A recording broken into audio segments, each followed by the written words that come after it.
beautiful and bustling Singapore this week, home to 128 of the best nine-ball pool players from around the region.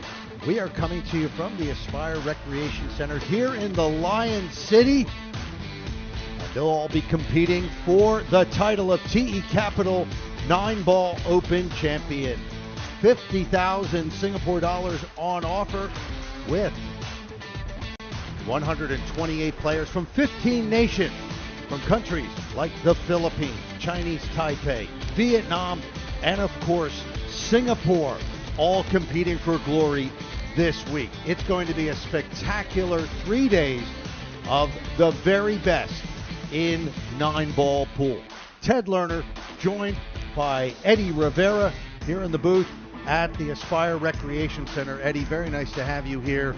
Anytime you've got all these amazing nine-ball players, some of them who are the best in the world, all in one room, we can expect nothing but fireworks this week. Yeah, absolutely. I'm looking forward to it. We've got so many big namers here from, Johan Chua, Anton Raga, so many great players, especially, of course, the Singaporean native, Aloysius Yap. Looking forward to seeing how he does today. So, yeah, fireworks, I think, is an understatement. And let's not forget the Ko brothers, the legendary Ko brothers. And we've got, on our first match, the hottest player on planet Earth right now, Ko Ping Chung. Everything he touches turns to gold, and he'll be taking on Singapore's Sharon Shekaran in a race to 9. All matches today, race to 9, winner breaks. We are currently still in the qualifying stages. We started with 128 players playing double elimination, and we're whittling it down to the final 32. Once we get to 32, it will become straight knockout all the way to our final on Sunday.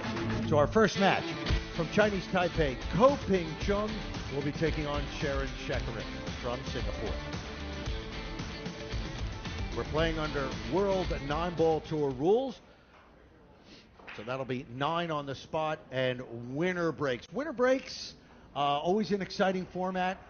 Even if you're down 6-0, 7-0, you still have a chance to come back. You put a six-pack on your opponent. Absolutely. You never know. I think it was the U.S. Open. You saw Ko Ping Chung put a 10-pack on Fedor Gortz, right? So that's pretty impressive.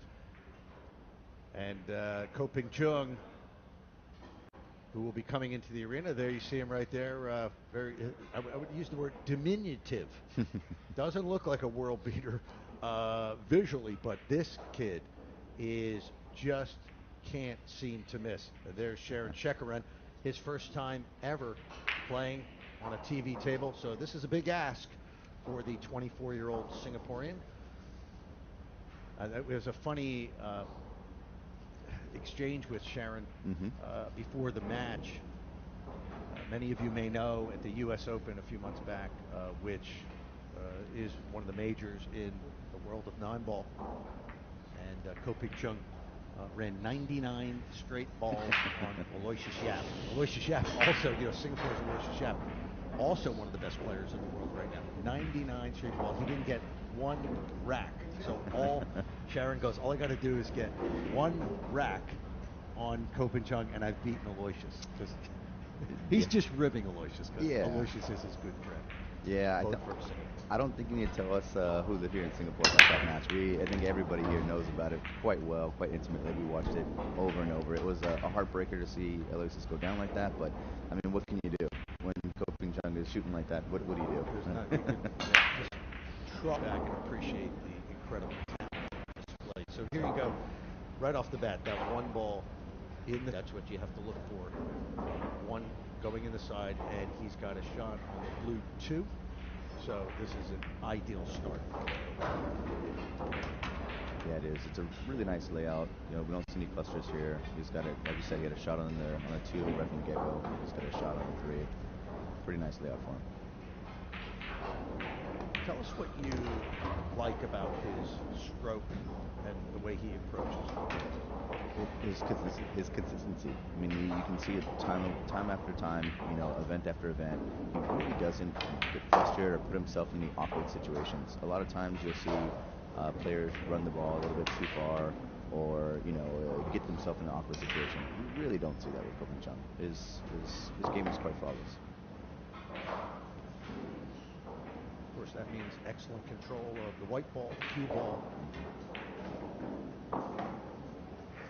He just has a wealth of experience. He won the World Junior Championship when he was just 13 years old. Wow. He's 28 years old now. Oh, wow. That's 15 years of playing on the big-time international stage. Sharon, by comparison, is 24 years old, and he started playing pool at 19. He's also a student who went to college, studied IT systems. He's an engineer.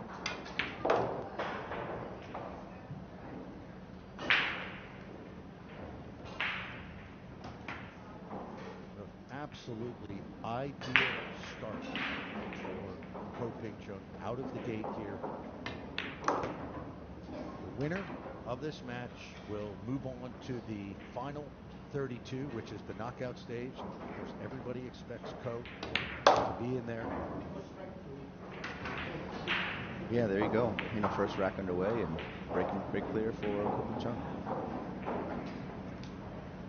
He made that look so easy, but now talk about the difficulty of this break. These are the Matchroom World Nineball Tour break rules. There's a box there. You have to break within that box. Talk about the difficulty of getting that one ball in the side and doing it for an over.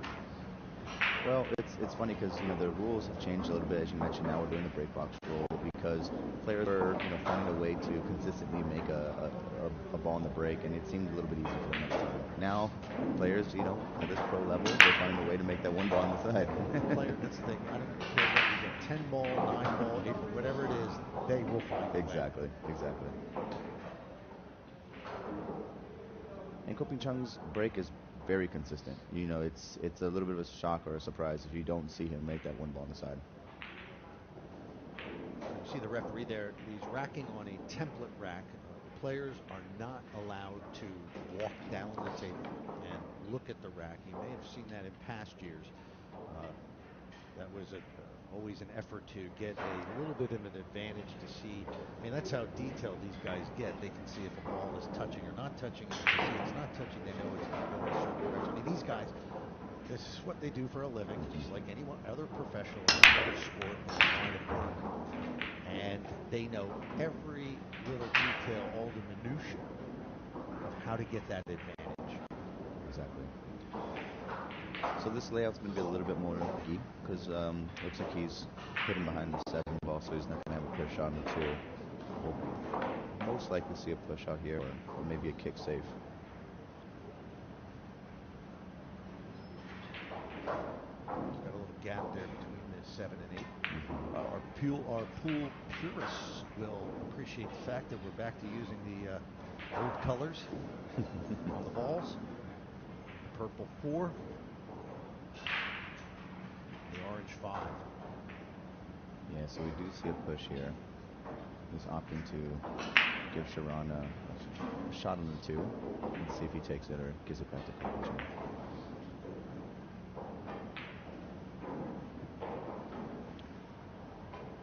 So what does Sharon have to do? What's his approach here? He's just a serious heavy underdog. He is. So, at this point, Ko Ping-chung's giving him a shot at the 2. So I think he says, okay, I'm going to take it, right? I can see the 2. I'm going after it because, he might not get many opportunities at the table. This is one of the times he's got to take advantage of this and either, play a really good cut here or, yes, play a really good defense, which it looks like he's going to leave a gap in between the 6 and 7 and give him a shot at the 2, unfortunately. That did not work out. Yeah. But you're right. It's about taking your opportunities, and there was no chance he was going to give that shot back. No way. Because there's a chance he could be sitting in this chair for a long time. That's true.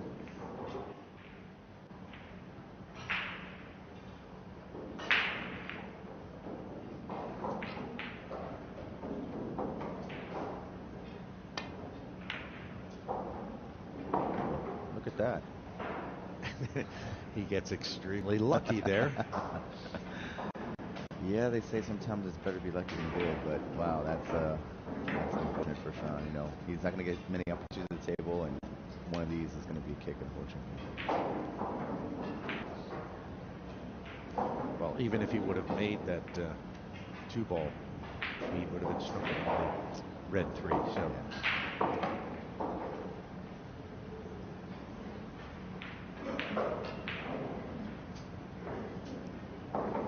Looks like he's going for a 2-barrel kick and try to play good defense and holding the cue ball. Oh no, he actually went for the pot.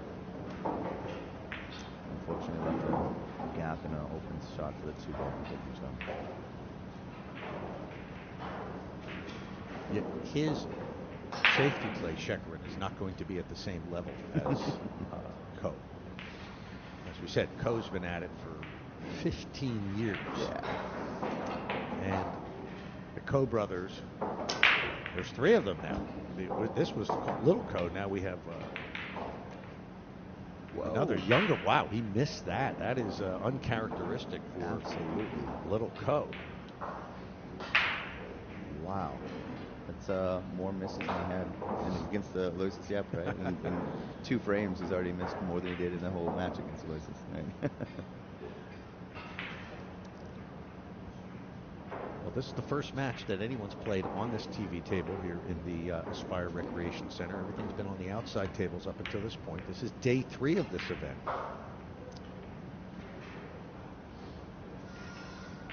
I like the play here. You know, Sharon could have attempted a shot, but he elected to go with the defense. He played his part, you know, and he almost had a good snook, but he did leave a little gap there. So we're seeing Ko Ping-chung bring out the jump cue because there's a little bit of a gap there that he should be able to jump over as well. At least to make contact. The Ko brothers are known for being world-class jumpers with that jump cue. They practice this shot religiously.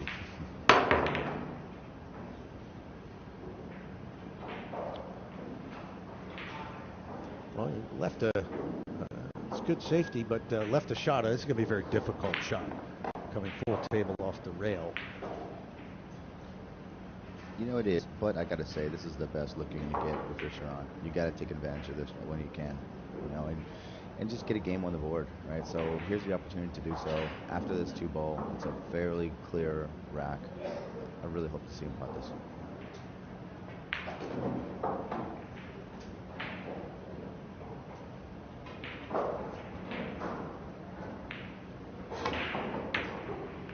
Oh. Can he get some love? No. Yeah. Those are always difficult shots. He was quite nervous. He said he had never been this nervous before coming. He didn't look nervous, but he said he was just as nervous as can be. Never played on a TV table before. He's had limited international experience. Most of his tournaments have been here in Singapore. He did make it to the finals of the Singapore National Championship, but he did add a caveat to that in that Aloysius Yap didn't play in that event. So there you see a nice shot there by Ko to keep this rack alive, and now, well, it's a nice spread on the balls. It really is. It was a nice carom shot there to pot the 4 using the cue ball, and he hit it with enough speed to give himself a shot in the 2. If he hit it a little too gently or delicately, he may not have had that shot, but he did. So a little smart play by Ko Ping-chung, and as you mentioned, nice layout here. He should be able to play this rack. So Shekerin with several opportunities. They were tough. They were full table with shooting off the rail. But hey, at this level, you have to capitalize on every chance. And as you said, Eddie, you're not going to get that many looks like that against him. Yeah, it's true. You gotta take when you have an opportunity at the table, you gotta take advantage of it. Unfortunately, he didn't there. I really hope he gets another shot at the table, but it won't be in this game. It won't be in this frame.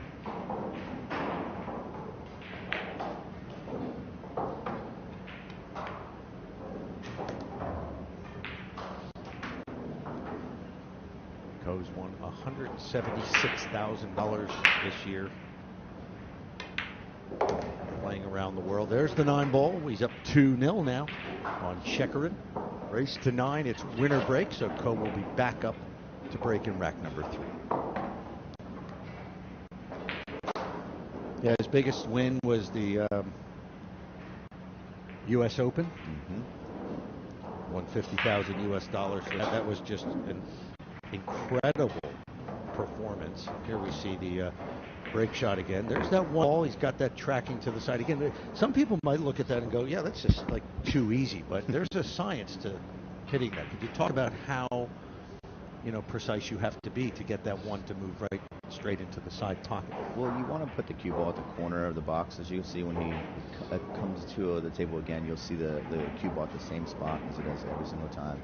And I've noticed he puts a little bit of low bottom English on this to really get a good shot after he pots the one. You really want to make sure that the cue ball doesn't travel all around the table. You want to make sure it stays in the center of the table as much as possible. So that's one thing I love about his break. It's consistent, and you don't see the cue ball flying around. It's pretty consistent every time he's at the table. Couldn't ask for more, can you? Consistency. No. Yeah, exactly. Keeping the game simple. That's the KISS principle. With a 2-0 lead, Ko Ping-chung back up at the table. Race to 9, winner breaks here. The TE Capital 9-ball Open Championship here in Singapore.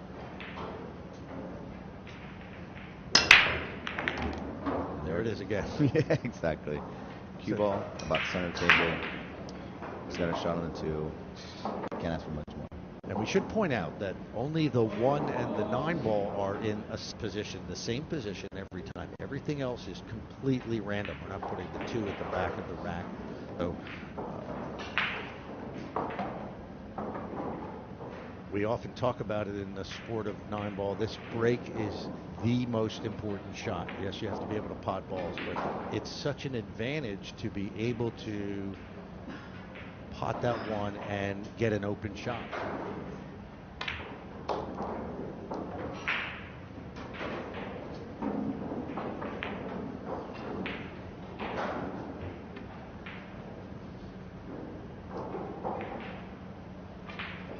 We do have one match that took place at 10:30 that's just concluded. It looks like Anton Raga did defeat Anwan Yu, who is from Singapore, lives here, and what a great player she is. And she's still in the tournament, but she unfortunately lost to one of the greats, Anton Raga. Well, another rising star in the world of 9-ball pool. Anton Raga from the Philippines was a finalist at the European Open in Germany earlier this year.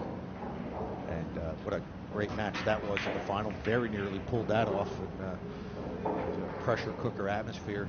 So we expect him to go far. Anton Raga now into the final 32, which is the knockout stage. This, again, is the qualification stage. This is a winner side of the double elimination bracket. So the winner here moves on to the knockout stage, which starts tomorrow here in Singapore. Well, that positional play right there. Threads it right through for a shot on the orange 5. Yeah, what I'm really liking about his game today is his speed control. If you've noticed, he really doesn't let the cue ball move across the table too much. I mean, he's going to have to come off at least one rail here for this shot, but after that, most of the time, it's really just playing the table. Really smooth, soft stroke, and not moving the cue ball too much.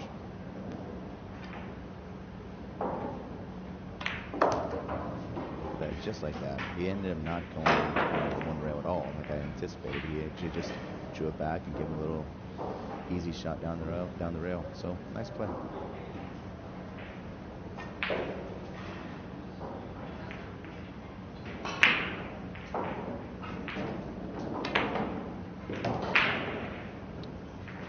Very nice shot there.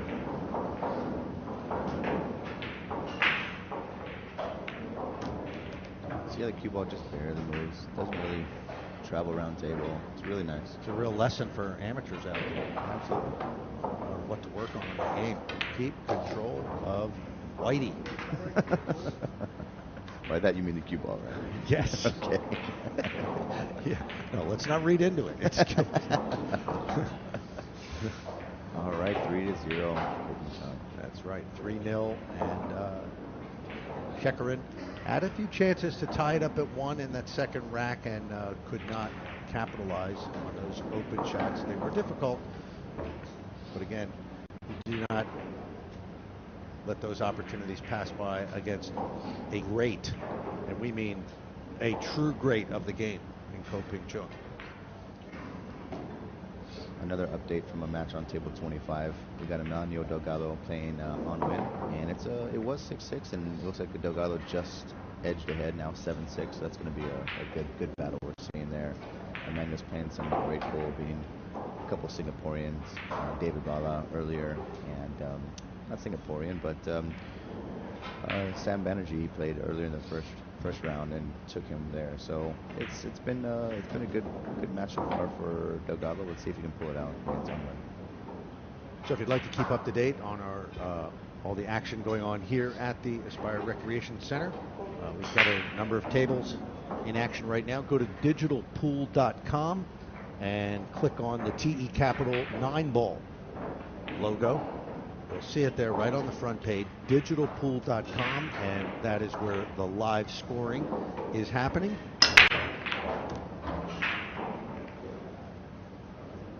Once again, yellow one down. It doesn't even hit a rail, too, when it goes down the side. It goes straight into the pocket, as you see here. Just right into the heart. Cue ball got a little bit away from him. Not too much, but you can still see the two, of course. People new to Nineball might go, it's an easy game. All you got to do is whack it and it goes into the side. No, it's not like that. Not at all. It is pure precision and years, thousands of hours of practice. Well, KPC makes it look easy.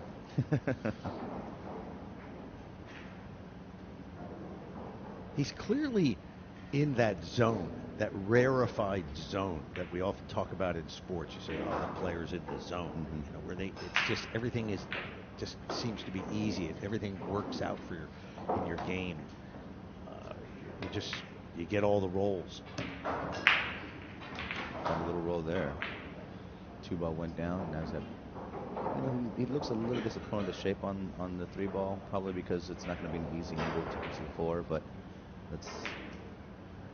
So talk about how do you get to that zone and how do you stay there? Because we players over the years we've seen like the Darren Appletons, Zamika Evans, Francisco Sanchez Ruiz recently, and now in the zone they would win everything that they entered, but it never lasts. It can go for a year and then somebody else makes a run.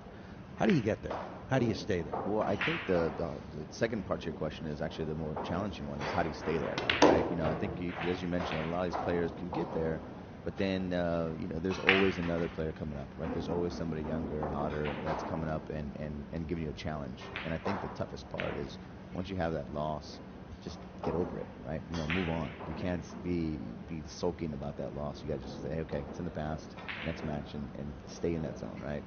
Because there's always going to be somebody that's a top talent. You never know who's going to come up rise from the ranks like Ko Ping Chung and just be on fire. It was a really nice shot on the three to get shape for the four. From here on out, pretty easy layout.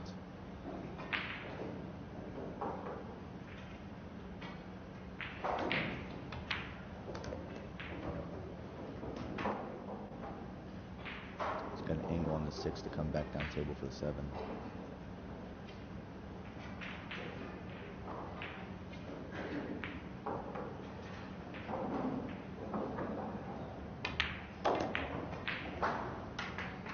Watching him play, you could almost forget that there's actually an opponent sitting in the other chair. Wait, just for a second there, I forgot there was anyone even playing. He's just a machine. Yeah, he really is. He makes it look easy. It's kind of the level we all aspire to be at. Myself, a pool player. I don't think I'll ever get there, but it's something that we all aspire to be.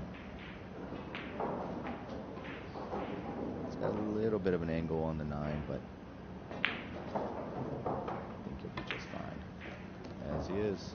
There it is. 4-0 now in favor of Ko Ping Chung. Chinese Taipei, race to 9, winner breaks. He'll be back up in rack number 5.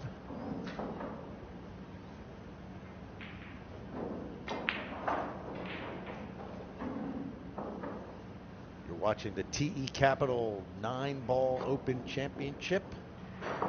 Coming to you live from Singapore. Ko Ping Chung, a heavy favorite here this week. Our outside table. Got a good match between the Philippines and Chinese Taipei. Jeffrey Rhoda up 5-2 on Ko Pin Yi, the older brother of Ping Chung.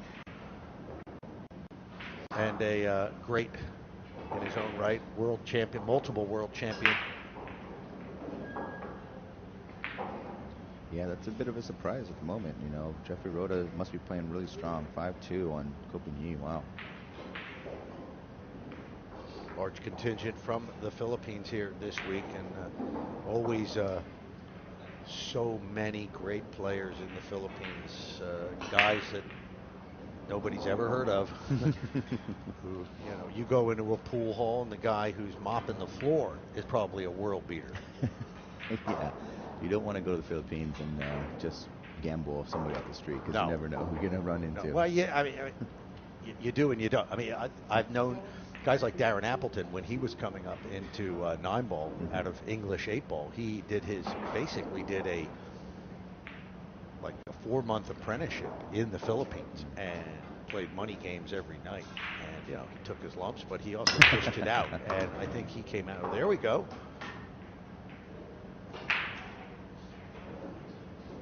He didn't pocket the one there, but there is a ball down.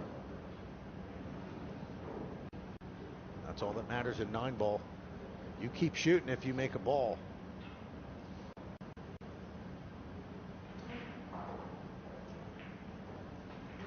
Yeah, he's got a clear shot in the 1. Should be pretty happy with this layout, even though, like you said, he didn't pot the 1 ball on the side. He still should be able to get a shot here on the 1 and have shape for the 3 ball, because he pot the 2 on the 3. Oh, ran into the 7, but it's okay. He still has a clear shot on the 3 ball, no problem. So just to finish that thought about Darren Appleton, he spent a good 3 to 4 months in the Philippines, and he credits that to that was a springboard to his going on to winning that World 10-ball championship in Manila and becoming a Hall of Fame player, one of the greats of the game, and just winning everything in sight in the years after that. So, yeah, I would recommend anybody who wants to up their game, come to the Philippines and play that janitor. Okay? Play that guy mopping the floor. You play them all. Just bring a backer or plenty of money. That's what I was going to say. Make sure you bring a lot of money, because that apprenticeship might cost you a little bit. But every player who's come to the Philippines and played there just raves about what it's done for their game. Sure.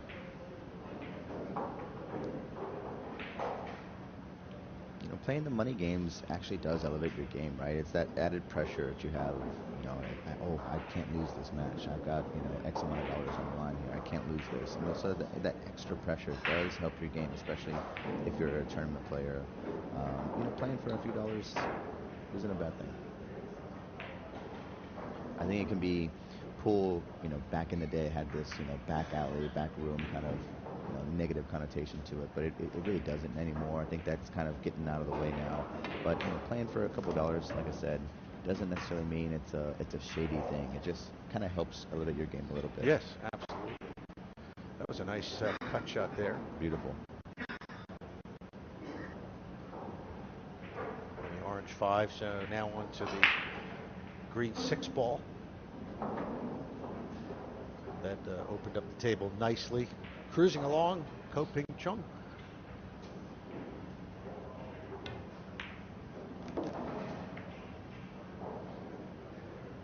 Wow, he bumped into the 7.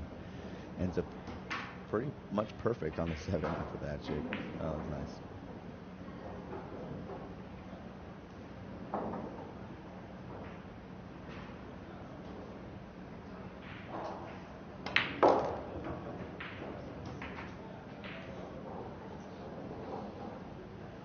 He had to push through on that shot. Had to, obviously push the cue ball forward to get shape on the 8, but he left them a little bit behind. A little tough on this cut shot here.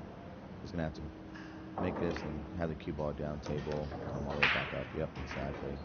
No problem. Yeah, make it look easy. What I like about that too is he didn't try to send the cue ball all the way back down table. It doesn't need to be perfect on the 9. It doesn't need to be 2 inches from the 9 ball. He just needs to get the cue ball in a place where he can pot the 9, which he did, of course. Rolling along. That's his younger brother there.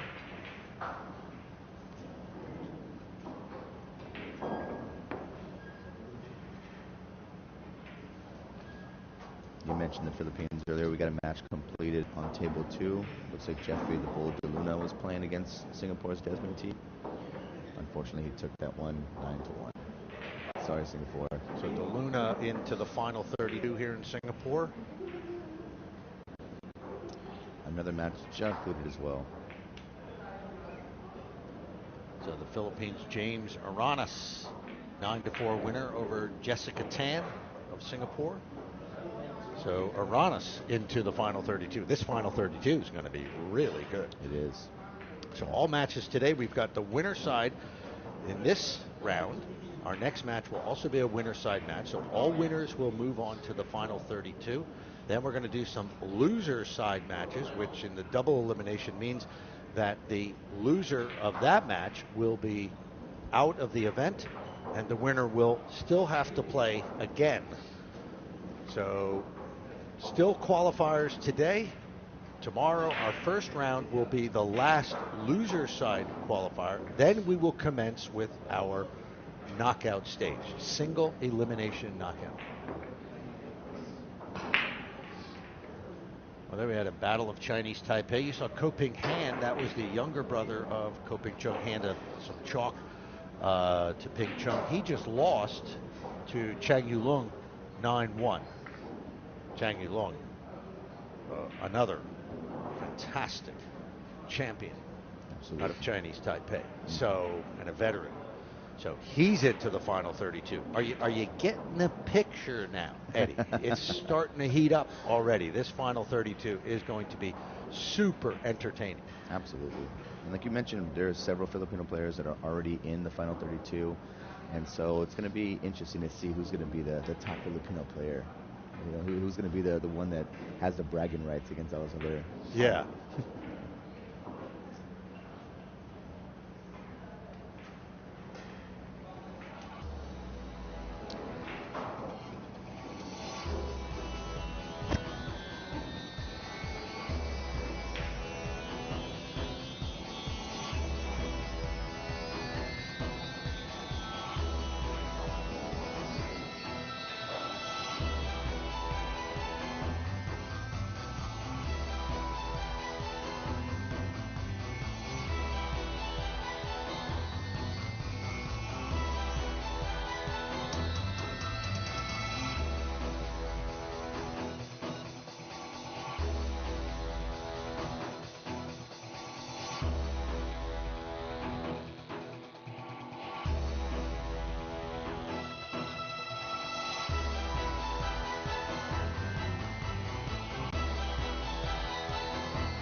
And we are back. It is all Ko Ping Chung. Sharon Shekaran from Singapore has had a few looks. That was in rack number 2, but other than that, he's basically over there fixing his glove and twiddling his thumbs. There's just not much you can do but sit back and watch it all. One ball down, but no shot to a pocket on the 2 ball. Yeah, you're right. No shot there on the 2.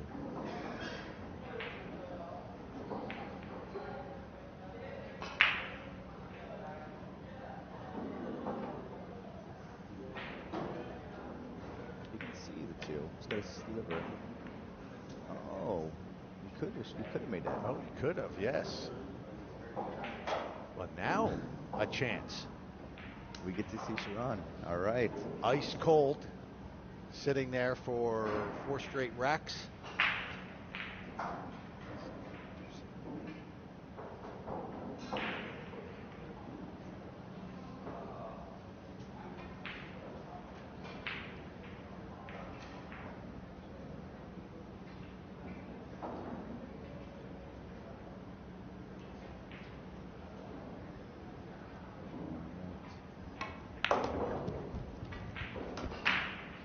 Well, like you said, Sharon's been sitting there for a few racks in a row. It's nice to just see that one ball go down, right? Maybe that's maybe that's the confidence he needs, right? Isn't that 1 ball more than Aloysius had against Ko Ping Chung at the U.S. Open? I was really hoping he was going to make up, but he's got something to brag about. He does. He can rib Aloysius that. By the way, Aloysius in a tight battle with a fellow Singaporean right now. Yeah, up 5-4.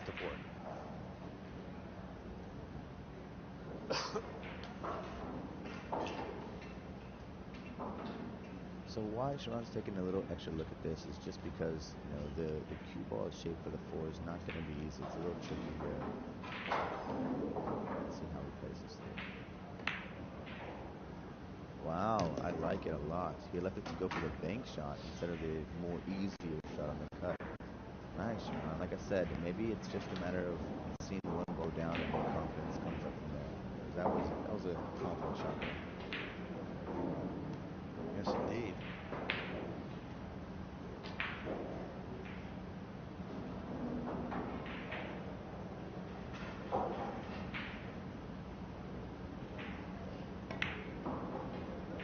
Oh, no. He went for it. He went for the bank shot. He had to see that coming. That was staring him right in the face.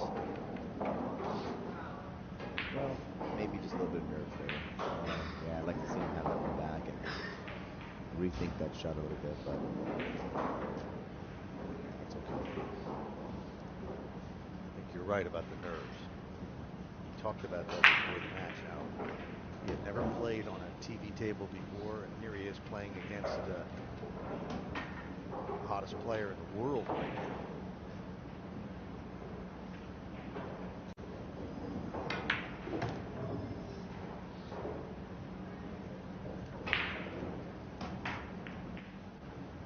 Yap now up 6-4 on Hong Sin Yi, their outside table. That is again a winner side match. Winner through to the final 32. Ko Ping Chung rolling along after the scratch. Absolutely no chance he's going to mess this up. Yeah, if I was a gambling man, which I've been known to be, I think he's gonna. You take this? I take this one. Yeah.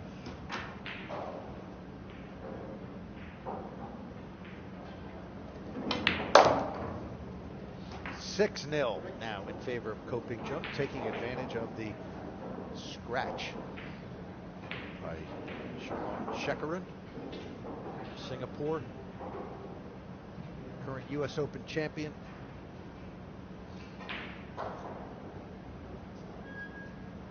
Looks well on his way to booking a spot in the final 32 knockout stage, which begins tomorrow here at the Aspire Convention Center. You're watching the TP Capital Nineball Open, brought to you by Asian Pool Promotions, Asian Pool Federation, playing under the World Nineball Tour rules. Winner of this event gets ranking points in the World Nineball Tour rankings. Gathering points. The amount of points is based on the prize money, so the higher the prize money event, the more points you get, and that can lead to splitting up for you in some of the bigger events that Matchroom Sport promotes. Speaking of which, Moscone Cup right around the corner. Right around the corner, that's right. Taking place at the Alexandra Palace. I was the MC of that event at the Alexandra Palace. I believe it was 2018, and that was I've MC'd a lot of events, sporting events, boxing, MMA, pool, but that was unlike anything I've ever seen. I mean, they had been. I don't think any of them had a solid meal all day. It was all liquid. It was a very liquefied crowd, if we might put it politely. I completely understand. I was at the Moscone Cup in 2021, 2 years ago, and exactly that. There was a lot of beverages. A lot. And they love to sing, and they would not shut up. I mean, even when the Americans were down. But interesting, the Americans had a very good approach that year. That was when they had Johan Reichink as their coach, and they ended up breaking the losing streak to Europe and winning that event. And the crowd was pretty quiet after the Americans won that one. I bet they were. So that one tasted good for the USA. Yeah, this would be an interesting one too. We now have Fedor Gorst playing for the USA this year, so that's nice. You know, it's always great to have a top player come over and play for you. So we're happy to have that. Unfortunately, the Moscone Cup I went to 2 years ago didn't work in our favor, the U.S.'s favor. We had an exciting match with Jeremy Jones that came out to the wire. That was a tough play. Oh, look at the safety play by Copeland Chen. Looks like the 2-0's going to get in the way, though. Sharon's going to be at the table. Okay, he's back again. Perhaps lingering thoughts of the scratch the last time he was at the table. Hope not. Hopefully not. But like the previous shot, the previous frame, he had a shot on the 2-ball. He's got a pretty similar, easy shot here on the 2-ball, which should be able to just roll down to the other side, give him a shot on the 3-ball. I really hope to see him let the cue out a little bit and see how he plays this and maybe finish this rack. Back to seeing him on the board here.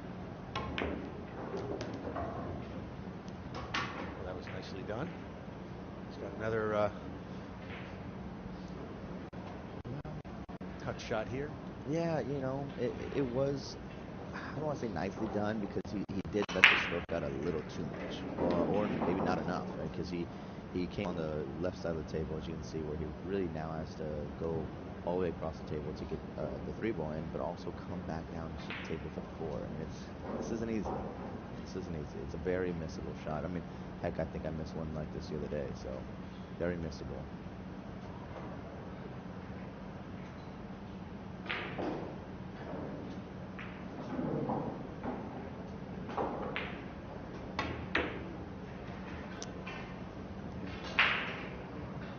At this point, it's just nice that at least he was able to make the pot. I mean, it's just not going his way.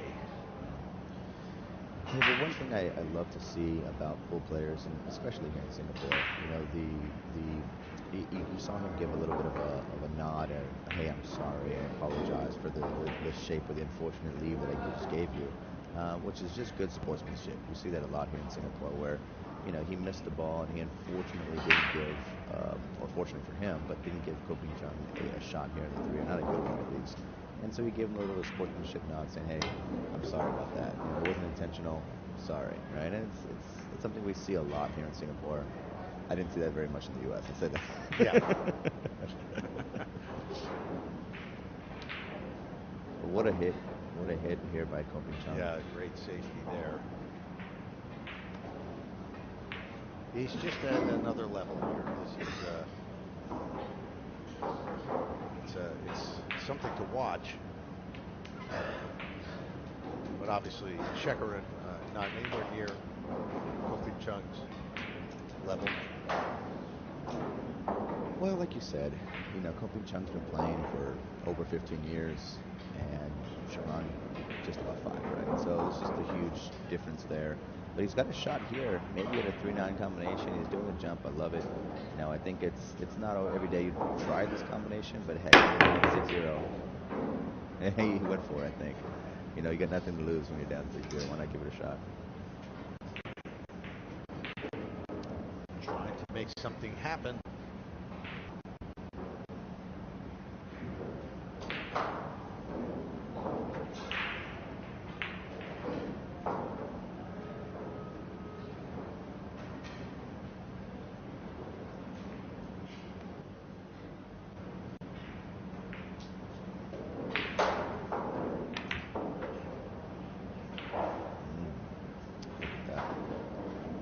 Left an opening for Shekaran. Absolutely. Nice to see Shekaran go on a little run. At least get through the rack. Let's get through the rack. Keep it simple. Exactly. Well, there's nothing simple about the shape he's going to have to make to get for the 4 here. It's going to have to put a lot of low here. As you can see, a lot of low bottom engage to get shape on the 4. But like I said, nothing easy. He's got to avoid the side pocket. He did there. Give a little kiss. There we go. Not bad.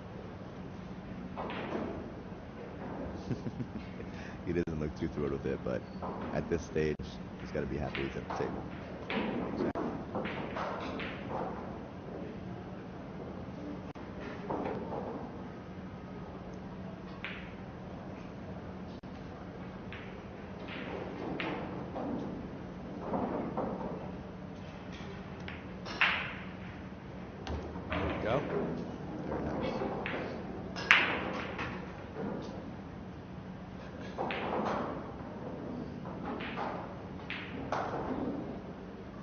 Easy to tell a guy, just go out there and play loose. You got nothing to lose. You're a heavy underdog. TV table. You're out there by yourself.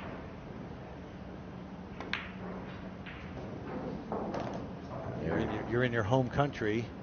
That's a lot of pressure. Absolutely.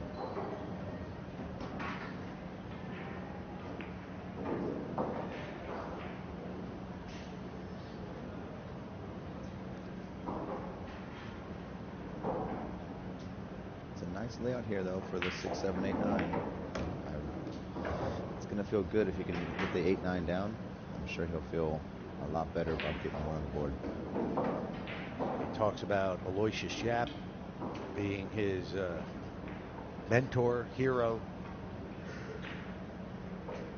Tries to learn as much as he can from him. He trains with Aloysius.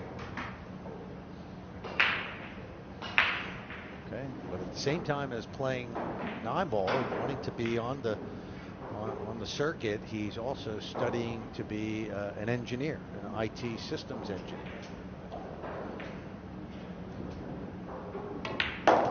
So that's not easy. Yeah, obviously a bright guy and a heck of a pool player. He's about to finish the rack and maybe get one on the board.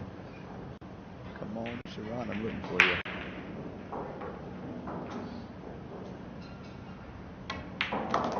Now he can tell Aloysius, I got one rack on Ko Ping Chung and you got none. That's gotta feel good. That was all he was hoping for coming into this match. He goes, well, I know I'm an underdog, but as long as I get one rack, I can rib Aloysius about it. Yeah, he's looking pretty stoic right now, but I bet you internally there's got to be some happiness. Oh yeah, that's huge relief.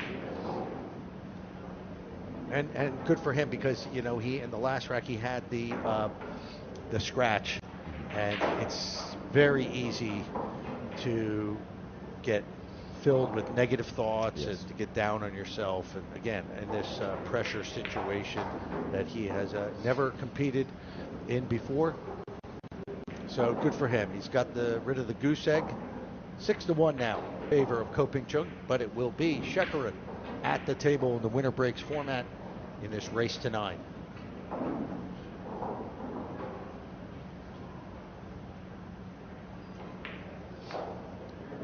Yeah, oftentimes just seeing the 9-ball go down is a confidence booster, right? Then Absolutely.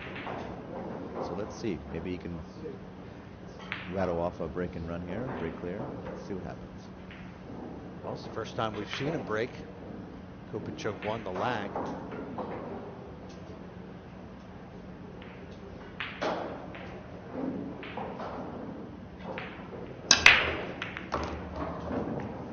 He's got that one, went straight in. Will he have a shot?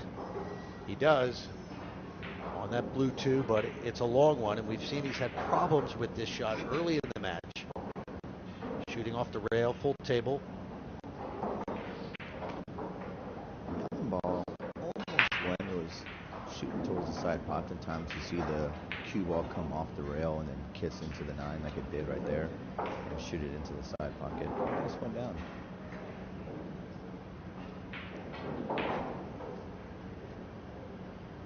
The 1 and the 8 go on the break. Tough shot here.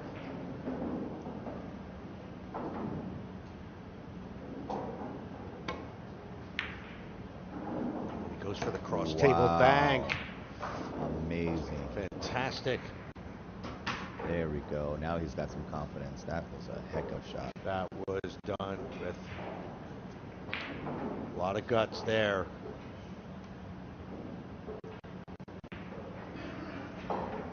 And maybe you're thinking, why didn't he just 2 in the other corner pocket?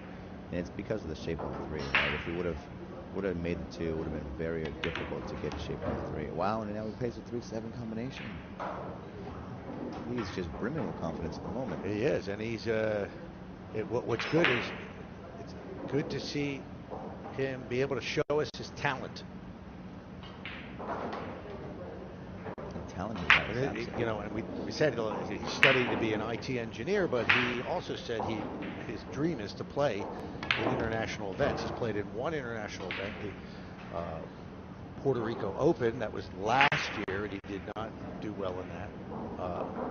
But he takes this seriously, and he's clearly got some talent. Absolutely, he does. Yeah, the field was really tough in that Puerto Rico Open too. There's a lot of top players there. All right. I have not made it to that Puerto Rico Open. My family still lives out there. Maybe it's a good excuse to go out there. I think so. You going to join next year? Now we're getting a little ahead of ourselves.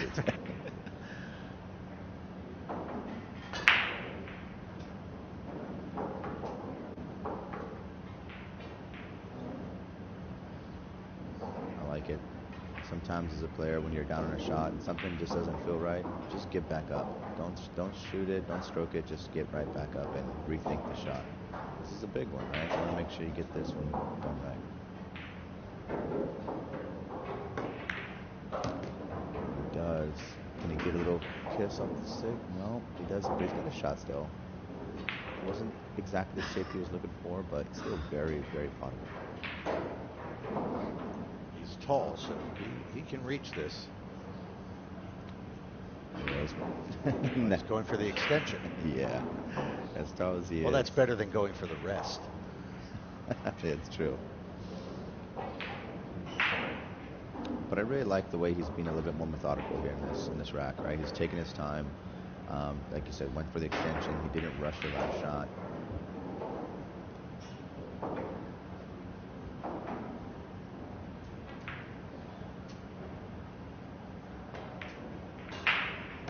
Beautiful. Well done. Well, if he can make this 9, which looks like he should, then he'll exceed his expectations of getting 1 game, right? That's right. He can really rub it in when he sees Aloysius later after the match. There we go. So Sharon Chekarin, 2 in a row, 6-2 now, and he's back at the table. Hey, who knows? It is a winner breaks format. He's in control of the table. He did pot the 1 directly in the side pocket on his break shot. His 1 and only break, so we'll see him for a second time breaking. Yeah, I got to point out that was a break clear. If he can get 2 more racks, he's definitely in this match. Absolutely. It's not over yet.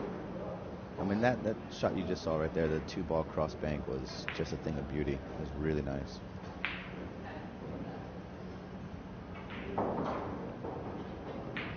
Safe to say he's got his confidence back the way he shot that rack, especially the 3-7 combination as well.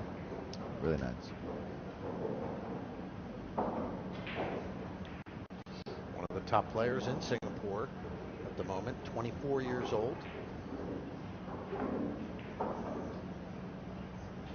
And Ko Ping Chung just waiting for his chance. Again, still heavily favored to move on to the knockout stage, round of 32 here in Singapore.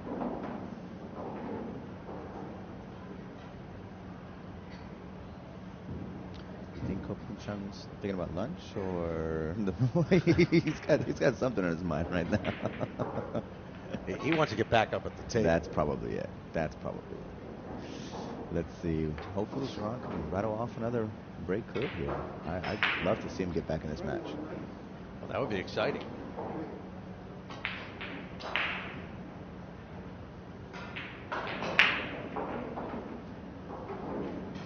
Same spot. It's just inside the box there. He doesn't go to the edge like some of the players. Yeah.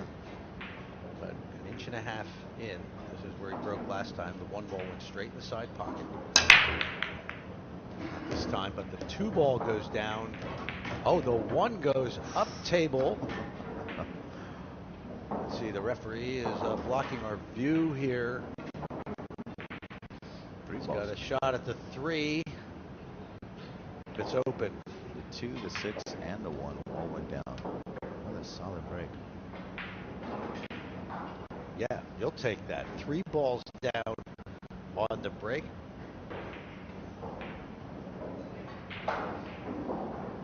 And a shot on the red 3.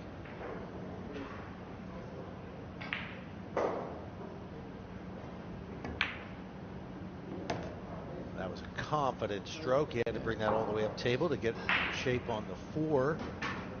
But now he's got to make his way up for the 5 ball. You know, we've been talking about Ko Ping Chung so much because he's such a player, but you know, Sharon had to win 2 matches to get here, right? You know, he had to play strong. Good point. And now he's letting, like you said, letting his talent out, letting us see what he can do, and he's got talent, that's for sure.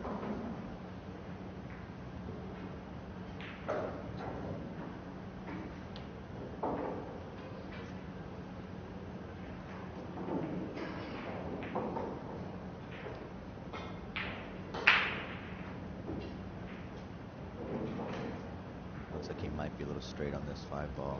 He's having a second look at it. Oh, he's got a little bit of an angle. Might still need to cheat the pocket a little bit to get shape. It's a slight angle. Oh, it's drawing back on it. Okay.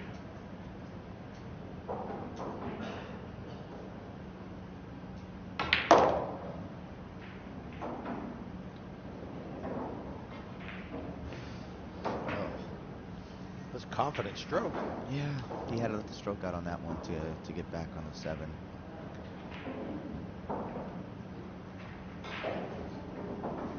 Well, he's really focusing now. He's feeling it, which is good. He's gotten over that hurdle where, you know, he had the big 0 on the board and Ko Ping Chung was seemingly running away with it, and he's weathered the storm. He's focused in on what he has to do here. Yeah, this is a tough shot though. You know, it's a very thin cut, and then you got to worry about the side pocket scratch, and you got to try to get shape on the 8. It's a real tough one here.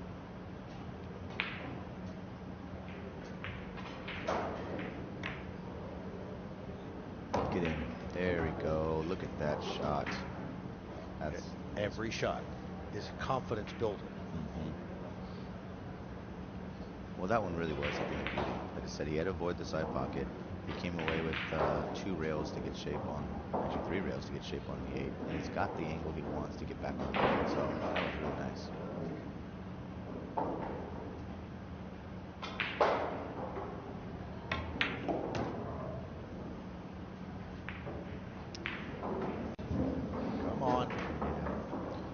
bit short there, but this is no guarantee. You hate to see a run like this cut short. Short on position on the 9-ball. He's going to take his time here.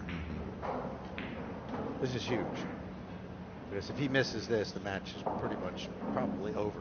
If he makes it, he's back up at the table.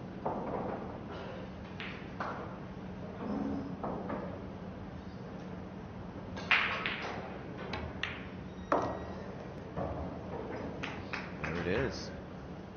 All right. Back-to-back break clears. Wow.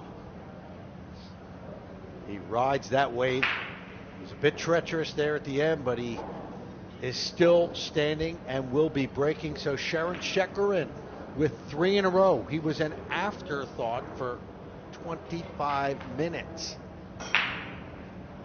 So when we come back, he'll be back up at the table to try to further cut the lead of Ko Ping Chun. We'll be right back here at the TP Capital 9-ball championship.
Experience the pinnacle of billiard excellence with our precision-crafted cloth, trusted by champions worldwide.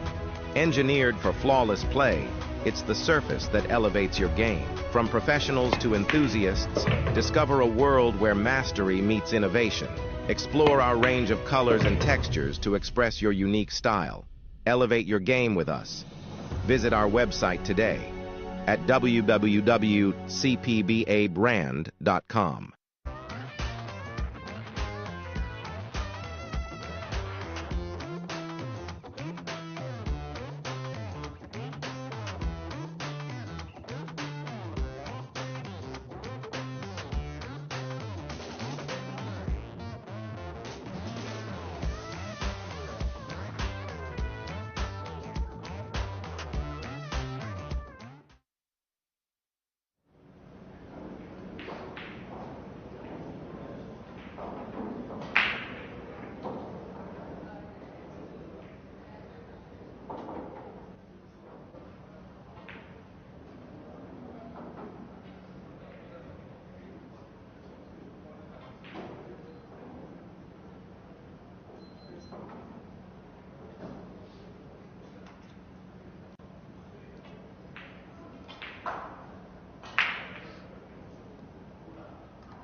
Welcome back to the TE Capital 9-ball Open Championship here in Singapore.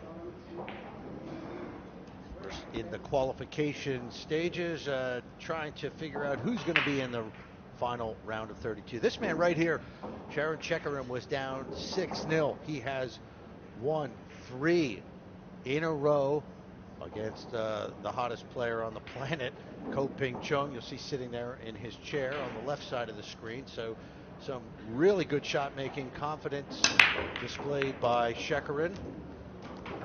2 balls down, but 3 now. Oh, that was very fortunate.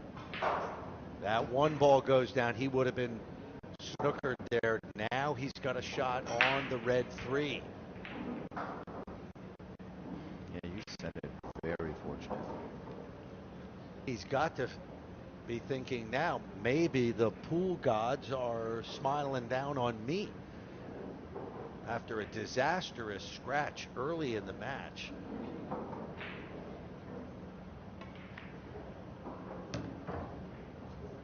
Lovely shot there.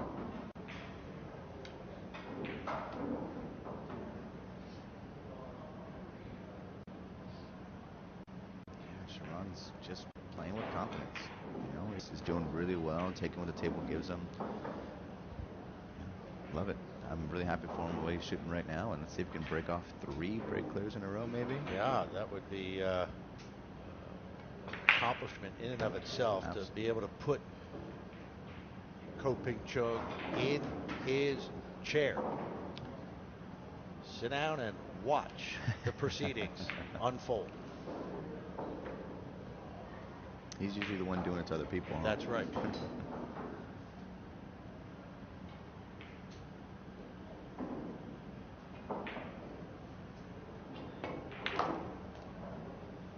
Ooh. Looks like he's electing to go for the 6-9 combination here. I mean, that was a really tough shot to get shape on the 6 regardless.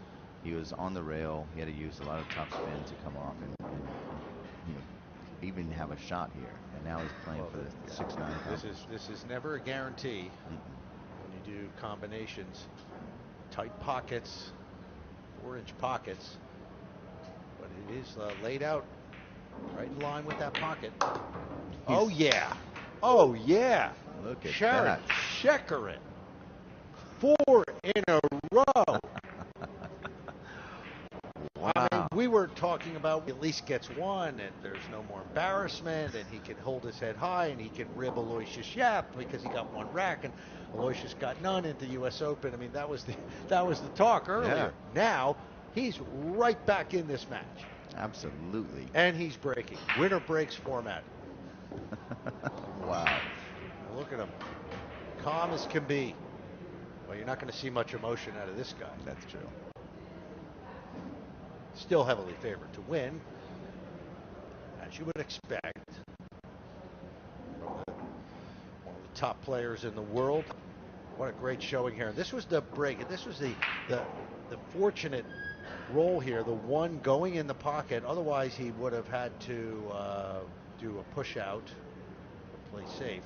But that 1 going in left him a shot on the 3 ball.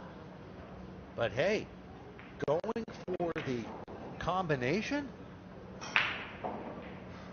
Yeah. Impressive. Absolutely. Absolutely. There it is. 4-6. And now he's in that position mentally where you can say, hey, I've weathered the storm against one of the greats of the game. Now you can let the stroke out a little bit. Now you can relax. And how good can you play if you're relaxed? Mm-hmm. So all those early nerves out the window. All right. The 1 doesn't go. He does get a ball down. Looks like the orange 5 ball. Yeah, he got an unfortunate kiss from the 8-1 here at the end. You'll see right here. Yeah, Otherwise, that was shaping up to be a shot on the 1. Mm-hmm.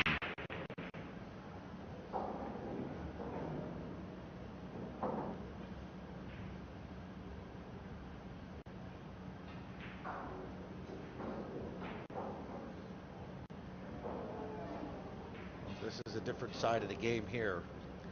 He's gonna have to try to put Ko in jail. Well, he's actually looking at the bank. He's got 3 options, right? Looking at the bank? He's looking at it. Going offensive. He went for it. Didn't get it, but I love the attempt. You know, he's just been... And look at this.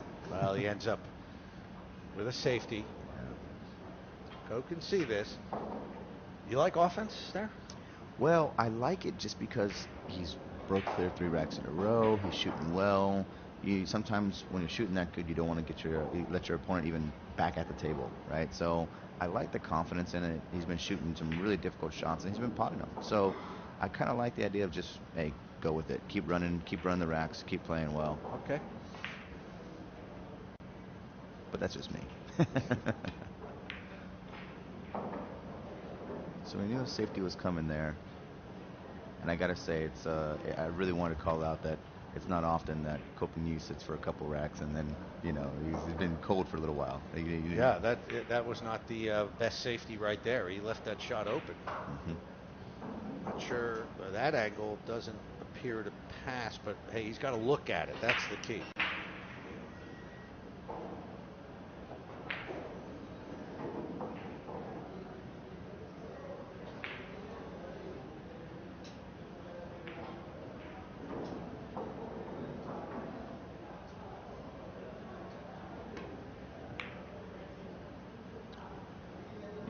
Slow down.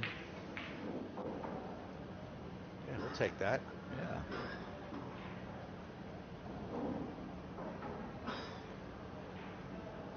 Yeah, let's see. Kopenieuw get the jump cue, I'm sorry.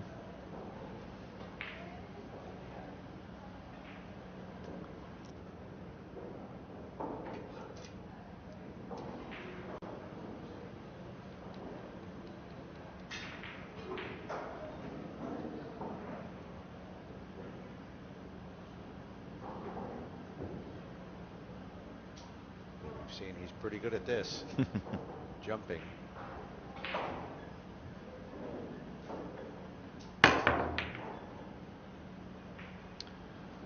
Oh, look at this. He might get lucky. Look at this. Oh, he sure does. That is so lucky and so unfortunate for Shekerin. It really is. Things are kind of rolling his way, and just off the 8, and there goes right into the corner pocket. Yeah, there's a little hand gesture from Kopenieuw saying, "Hey, I'm sorry." That's obviously not what I was going for. Yeah, and that leaves 2 ball. There he's got the red 3, so that table opens up, and that's got to be that's a bit of a hard-hitting body blow for Shekerin right there. That's 9-ball for you. Yep. There is a fair amount of luck involved. Not to say that the lucky players win a lot, but a lot of matches can turn on lucky shots just like that. And that is a big turn of events in this particular match right there. Yeah, it really is, right? All the momentum was going Sharon's way. It looked like he was going to, continue the momentum and maybe get right back in this match. I mean, he is in the match still, but maybe even level it up. But here we are, most likely see Kopenieuw finish us out and make it 7-4.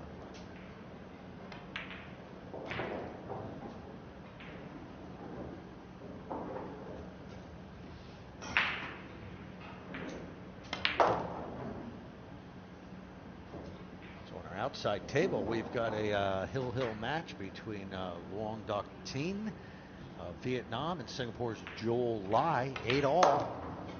And there's a rack for Kopenieuw. He's now moved the score line to 7-4, race to 9. He'll be back up at this winner breaks format. The winner qualifies for the final 32, which is straight knockout, straight through to Sunday's championship. The loser still in it because we are playing a winner side of the bracket right now. So the loser of this match will still have another chance to get into the final 32.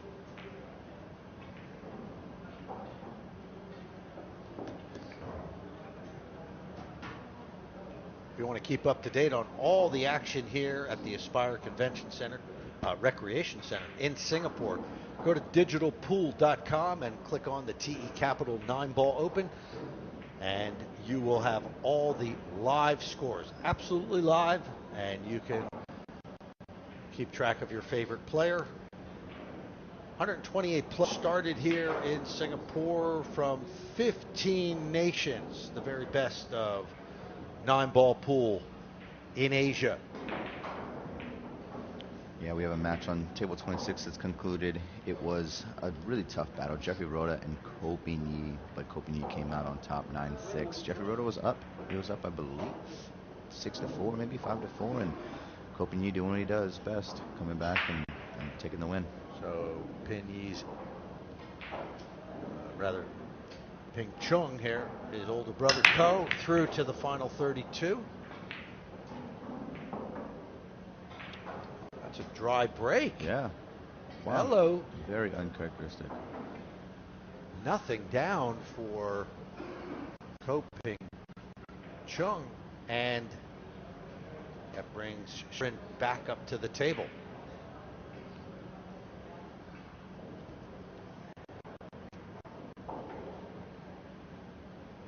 You know, he's got a clear shot one, obviously, but I'm really curious to see how he plays shape for the two here. Yeah, it looks like he's putting some outside spin. Should be able to come back. Yeah, okay. There it is. I wouldn't normally talk about a 2-9 combination, but he's made two beautiful combinations already. I wasn't putting anything past him.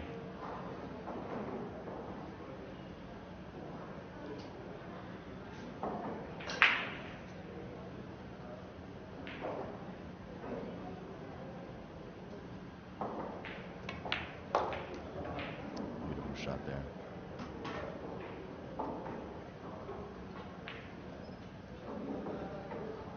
It's a great stroke to avoid the 9. He is a completely transformed player since the beginning of the match. Absolutely. Where he was almost an afterthought, and he had that bad scratch that led to several racks. He had to sit in his chair for about 15 minutes after the scratch, and hats off to him for weathering the storm and battling back. And he has, that's the perfect word, battled. Absolutely.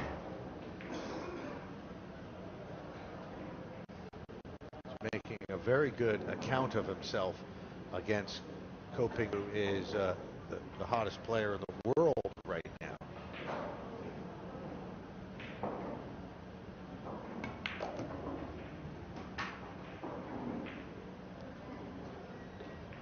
I like that shot a lot. You know, we often talk about not being perfect on the 5. You know, he could have gone a different route, but again, take what the table gives you, right? You know, he's got a shot there on the 5.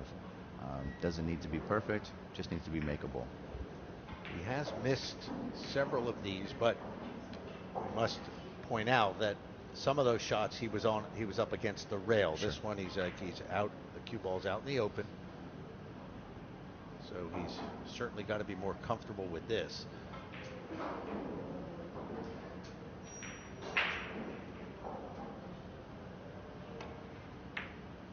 Oh yeah. Mm-hmm.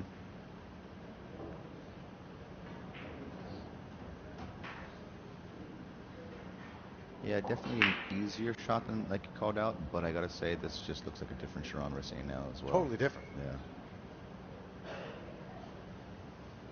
I mean, no matter what happens in this match, I mean, Ko Ping Chung is only 2 racks away from victory, but we both need to go up and shake his hand because he is making an excellent accounting of himself here. Absolutely.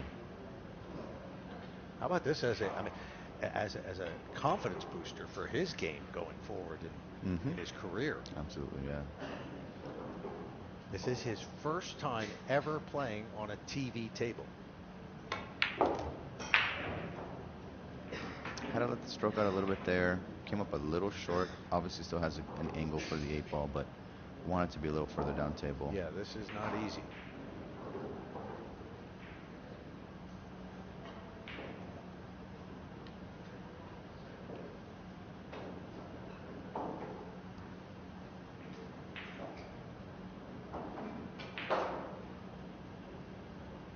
So thin cuts like this, how much do you have to legislate for the position on the 9? I mean, the cue ball is going to be running.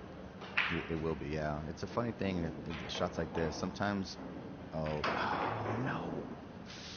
That's unfortunate. Well, that's what happens in Nineball when you do not get the ideal position. It's a slippery slope. more often than not, it will come back to bite you. So that is just a terrible situation for Shekerin now. This 9-ball to go on the hill, one away. That was a gift. Yeah, it really was. And again, it's not really the pot itself, it's the position that he did not get on the 8-ball. Yeah, exactly. You know, the 7 to 8 was never going to be an easy shot, but he just needs to put a little bit more on it, let the stroke out a little bit, and get better position. Unfortunately, it didn't. Left him a tough shot on the 8-ball, and now he's looking at 4 racks down. Yeah, it's going to be tough. It's a tall ask. It's a big difference between 5-7 and 8-4. Oh, for sure.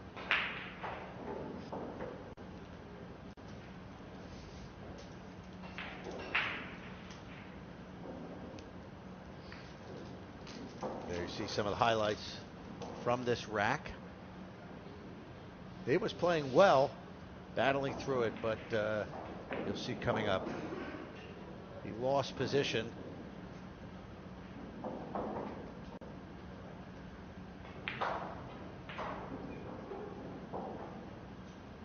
It was right here. Yeah, it was. He needed to bring that further up table. He just left himself too thin a cut, and that was the result. He left the 8-ball right by the pocket, and Ko Ping-chung cleaned it up. 8-4. Breaking for the win.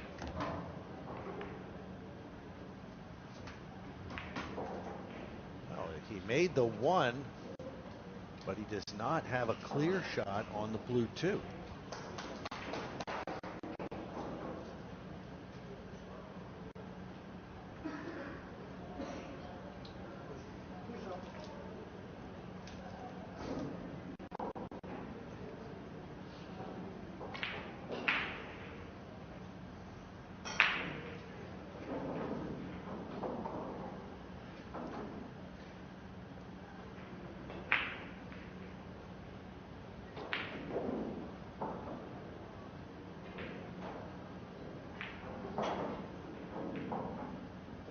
Looks like he's just thinking of where to leave Sharon for this push out. Yeah. He's left to give him a jump shot. Oh, you know he's going for this. Yeah. Offense all the way. He has to. You don't want to give Ko Ping-chung back the table because you know how good of a jump shot artist he is. Right? Yeah. You don't want to give him the shot. So it'll be Shekerin who will attempt the jump.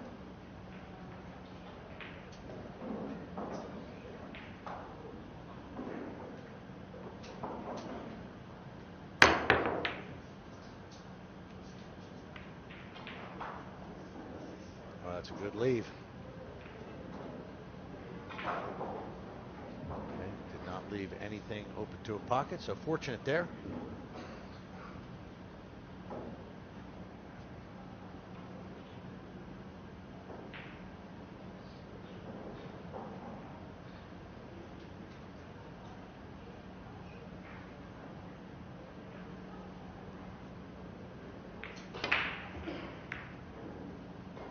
For that.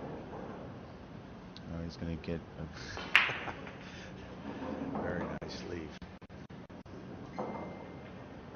Goes for the kick to pot that 2. And look at that. He would have had excellent. Well, he ran a little long on that, but he still could have made that 3. So that was a daring attempt there for Ko. But why not? You're up 8-4. Yeah. 1 to go for the victory.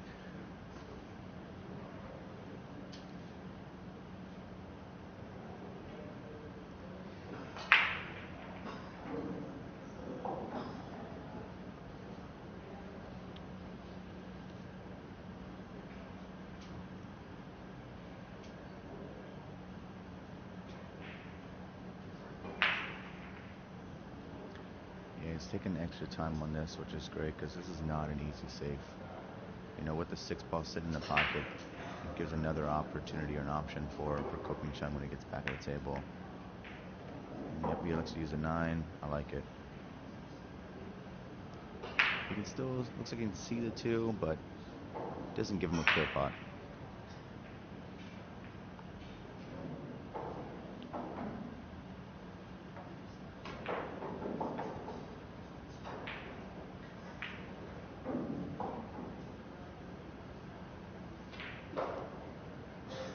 Oh, look, you cannot do the 2, actually. You're going to have to kick at it or jump at it. Well, he's got the 6 right by the pocket. Do you do a carom off the 2? No, or I think it's a bit too risky. I think we're going to see either a jump safe, maybe even a jump bank. But you want to send the cue ball down the table for the 3 regardless. Oh, and look at that. You called it. You called it. Hey, where you been, man? I know. Wow. That was nice. It's just it's a bit risky because when you do something like, I really don't know where the 2 ball's going as it went down table, right? He's a bit fortunate for it to even be visible and not be hidden behind the 5. But it worked out. Great shot. Yeah, that's the thing with jumping in any shot. There's a lot of times you cannot legislate for where the balls will end up. Exactly.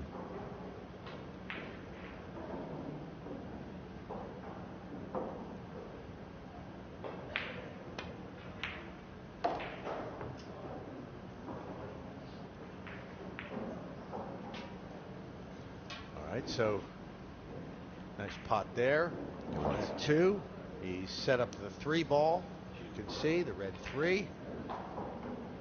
And it's starting to open up. The victory puts him in the final 32. That's the knockout stage, which will begin tomorrow here in Singapore.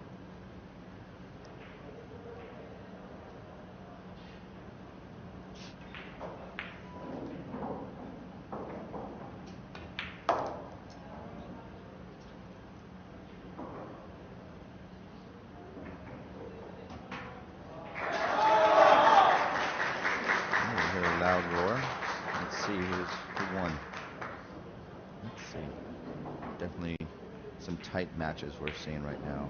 A lot of close battles today.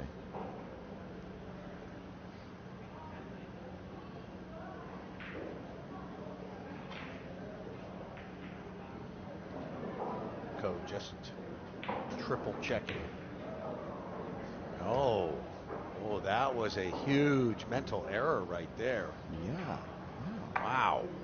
You're not going to see that too often. Maybe he was distracted by the the roar of the crowd. Roar of the crowd in the background here in the Aspire Recreation Center. He did lose concentration for a second.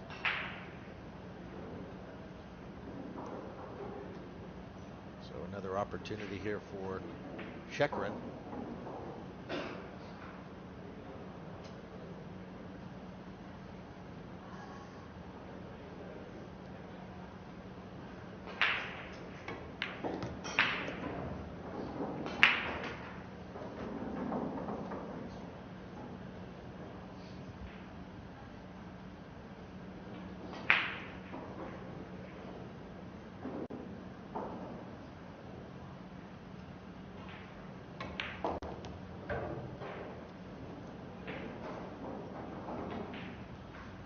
Gosh, wouldn't it be nice if you could say, I got at least 5 racks on Koping Chung.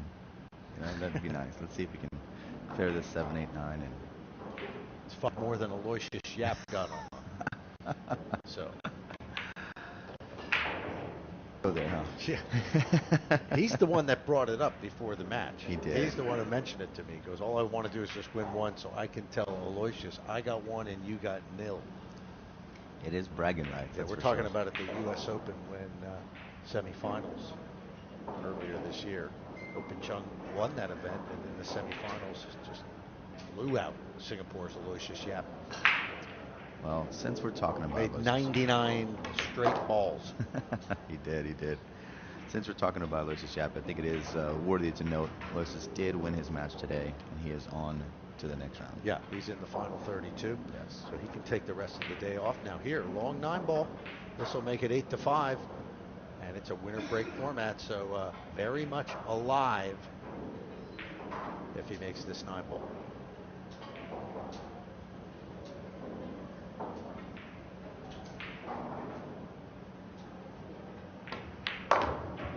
go. He got it. Sharon Chekrin battling all the way. 8-5 after a glaring miss from Ko Ping Chung. And that's how you do it. You don't let your opponent off the hook. He makes a mistake, you've got to bury that 9-ball. You've got to clear the table. He really has capitalized on any mistakes that Ko Ping Chung's made. And it's kind of funny to even say mistakes and Ko Ping Chung in the same sentence. Yeah. But he's made a couple. Well, nobody plays perfect. We talked about that at the top of the show. Yeah, it's interesting you say that, because I think after that match that we've been talking about so much at Aloysius, we kind of expect, perfection from Ko Ping Chung now, right? He's showed us what he's capable of doing. Now it's almost an expectation of him doing it. And if he doesn't, it's a bit of a surprise. Like if he misses this 4-ball here, it's like, oh, wow, that's a big surprise. I think it's also easy to lose concentration or let your concentration lapse when you're playing a lesser player. Obviously, if you're playing an Anton Raga, an Aloysius Yap, you know that you have to be laser-like focused. But sometimes you're playing a player that's never, like Sharon, who's never played on a TV, doesn't have the experience of some of the more well-known players. You could let your concentration go. Yeah, you're exactly right. I talk about this a lot, and that's one of the ways to elevate your game, is that consistency of playing the table no matter who your opponent is, right? If you're up 8-0, make it 9-0. Don't let your opponent have a chance back at the table. Oh, looks like he missed. Well, he's got the 5-ball down. Oh, and he's got a shot on the 1. 2 balls open. So very fortunate. And he puts his hand up in apology because he knows he got extremely lucky. Watch this. So the 1 go in the side pocket, but the 5-ball does. Yeah, it took a couple kisses off of I think the 4 and the 8 to get there in the side. But hey, one thing I want to point out, that one time that maybe we saw Ko Ping Chung lose concentration because of that loud roar, it was because of our Singaporean Joe Lai. He did win on the Hill match against Loc Doc Tien in 9-8. Fantastic. So Joel Lai, Singapore, into the final 32. Now here, not the most ideal position left on this 2-ball. And he goes for the bank. Nothing there, but hold on. Well, that 2 just peeks out from behind the 6.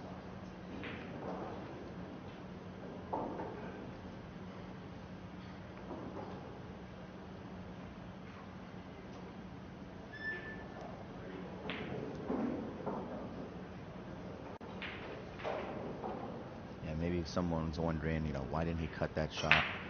The bank was the right shot to get shape on the 3. As you can see, he would have had a clear shot on the 3 if he would have made that ball. But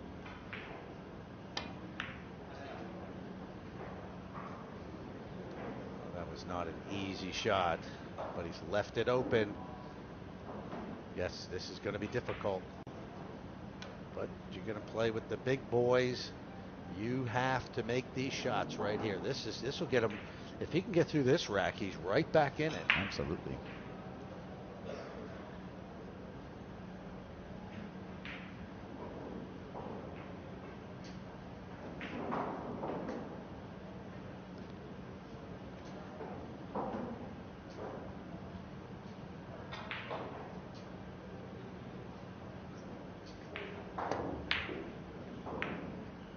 Oh, what? But look. No way. Look at that. Oh.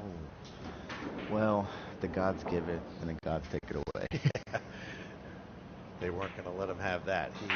They're on the kiss. The 2 inadvertently going in, so he continues shooting, but doesn't have a shot on the 3. Exactly.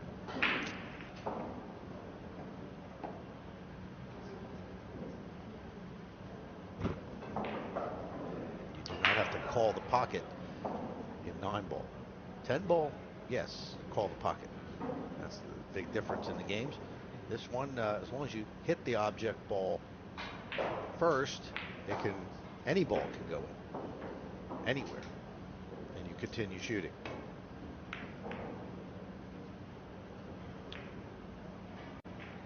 It's got to move. I believe Ko can see this.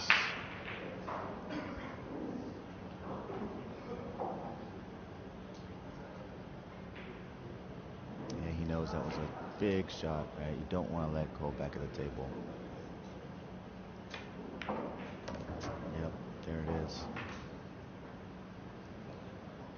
I don't think Shekerin's going to get out of his chair anymore, except to shake hands. I was going to say the same thing. Maybe to congratulate his opponent. That's about it.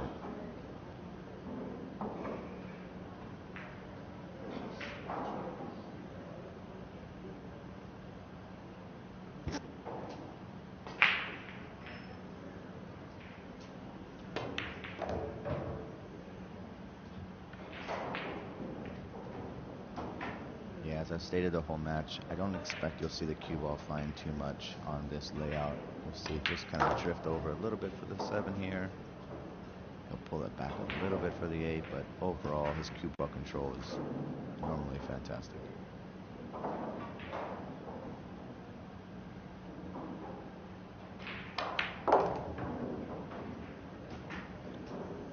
Would have liked to come over just a little bit. A little more, yeah.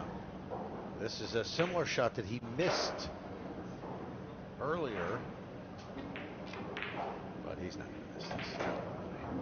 There it is. So this 9-ball, Ko Ping-chung will move into the final 32, but it's not all over for the feisty Sharon Shekerin of Singapore. He'll get another chance on the loser side of the bracket. That's it. Ko Ping-chung wins the match into the knockout rounds along with his older brother. And Shekerin moves over to the loser side of the bracket. He'll get another chance to try to make it into the final 32. There you see the scoreline, 9-5 in favor of Chinese Taipei's Ko Ping-chung. We've got a lot of exciting matches for you here at the TE Capital 9-ball championship, coming to you from Singapore.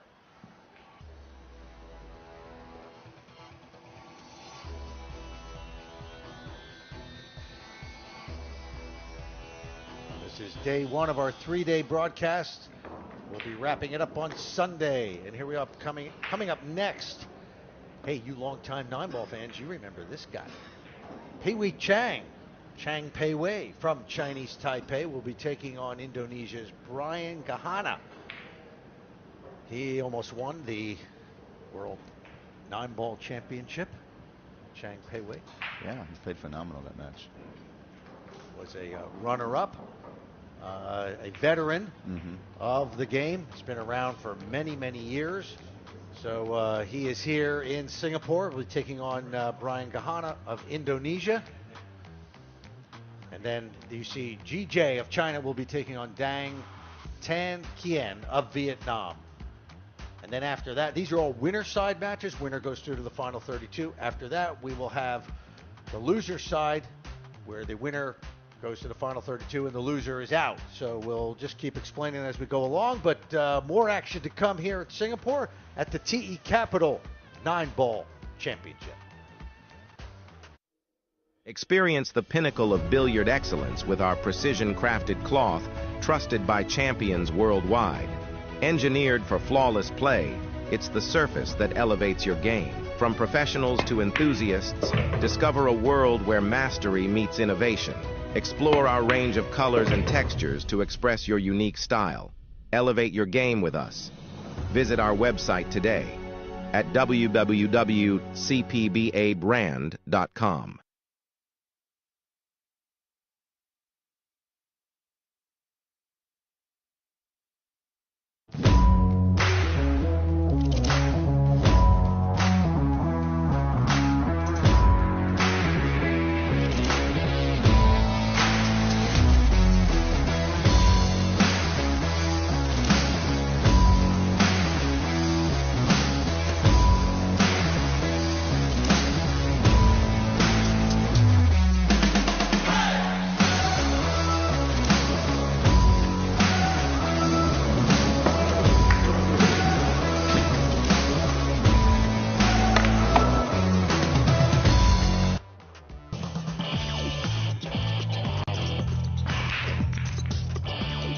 You don't have to play like a pro to enjoy the game I love. If you've ever played in a friend's basement, you can compete in an APA league. In the APA, everyone can play and anyone can win. So if you're looking for a fun night out with your friends and family, join an APA pool league today. Have fun, meet people, play pool. Visit poolplayers.com today.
Welcome back to the TE Capital Nineball Championship taking place in Singapore at the Aspire Recreation Center. It is our day 3 of this event, and there you see a familiar face if you're a longtime Nineball fan, Pee Wee Chang. Many of you may remember him from Chinese Taipei. He was a finalist in the 2004 World Nineball Championship won by the Philippines' Alex Pagulayan, and he'll be taking on Brian Gahana of Indonesia. Race to 9, winner breaks. The winner goes through to the final 32. The loser still has another chance over on the loser side of the bracket. Ted Lerner now joined by Noel Zarate from the Philippines. Hey, we've two guys from the Philippines come here. On, come Ted. on. Yeah, come on. We're not biased, are we, no, Noel? We're not. We're Filipinos here right now. That's it. Yeah, we play it straight down the line. But welcome. Glad you could make it. Yeah, it's been a while since I worked with you, but finally we get to do a commentary together here. Of course, Eddie's going to be joining us, as he did a great job for the morning session. Eddie Rivera. Eddie Rivera will be our analyst here. You operate the APA Singapore. I do, yes. We've had APA in Singapore for about a year and a half now. I know you were telling me it sounds quite successful. Yes, it's growing every day.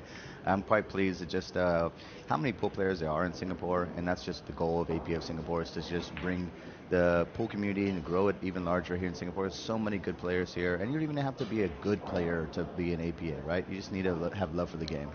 And so, yeah, it's been great so far. Well, yeah, they clearly do have a love for the game here in Singapore, and that's why we're here this week. It started out with 128 players from 15 nations. Noel, you know, but I mean, pool, when you get all the greats of Asia together, it's guaranteed to be explosive. I mean, look at some of the names already through to the final 32. We are going to have some amazing matchups as we move forward. And there are also some names that are surprisingly in the losers bracket. You would expect them to actually be in there. Guys like Carlo Biado, who's in the losers bracket right now. I'm talking about the guys from the Philippines, at least Jonas Magpantay. These guys are supposed to be, meaning they're supposed to be the seeded players here. But again, I was talking to Carlo Biado earlier. He said you never know in this game when you get into a bad roll and it affects the outcome. It truly is a game of millimeters. Sometimes one little turn of the ball and they change your whole career. Now this guy, Pei Wei Chang, was very nearly put himself into pool immortality. That's true. In 2004, but he came up short in a really close final in Taipei to Alex Pagulayan. I remember the score line there. I was actually watching it in Cagayan de Oro in the Philippines, where you and I were last together. 17-13 was the score there. That's really close. But he did go on, of course, to win in the 2005 World Games. So that's sort of put him on the map. Remember, this guy was like 25 years old when he went up against Alex in 2004, and like 19 years later, he's now a 44-year-old who still looks like he's 25. What are we doing wrong here, Ted? Yeah, Ed, you looks like a young guy still. Thank you, I appreciate that. I think Noel, he knows a good salon in Chinese Taipei. Are you kidding me? Wow. Okay, we're gonna get into that. Yeah, look at that guy. Come on. There. We haven't really dug much up on Brian Gahana here, but again, there's a very strong Indonesian contingent that have also come here. When it comes to the Indonesians, actually the women Indonesian players are making a mark in terms of Southeast Asian circuit. Absolutely. Well, Brian, really 26 years old, he told me he won a local event this year in Indonesia, and he mentioned something like he won like 100 million rupiah or something like that. Rupiah. I was like, wow, Rupiah, you're rich. Yeah, that's probably like $10,000. That might even be less. Yeah, right. It's probably like 100 million, though. That could be a lot of money in Indonesia. You're talking about the field here, gentlemen. The field has been, you think about a field full of the Asian people. I would probably think that Asian players are among the tops in the world still. At this, we do have the guys like coming out like Joshua Filler and the gentleman from Europe, but the Asians are still up there, Ted. Oh yeah, this region produces some amazing talent. Yeah, the Europeans also, top talent. Just it's incredible. There's a lot of really good leagues and federations, and that really promote the game. And remember, this is post-pandemic already, so there are booms that are bound to happen, especially sports that were becoming big before the pandemic.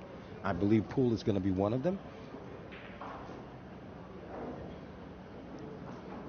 So it's winter breaks that can lead to guys running racks, stringing racks together, but also keep in mind that you're never fully out of it when it's winter breaks. And so early on here, safety battle between these two players. Yeah, Chang has aged very well. 44 years old, yeah. Man. I wonder how much pool he's been playing over those years. It's not easy. We haven't heard much from him. There's been a lot of great players out of Chinese Taipei. Obviously, the Ko brothers, Chang Yulong and Chang Jungling. Obviously, so many amazing players out of Chinese Taipei. Started, of course, with Feng Pang Chao when he started it. Oh yeah, all the way back, and that kid Wu Cha Ching, when he came out and won at the age of 16 or 17 when he came out. That was the following year.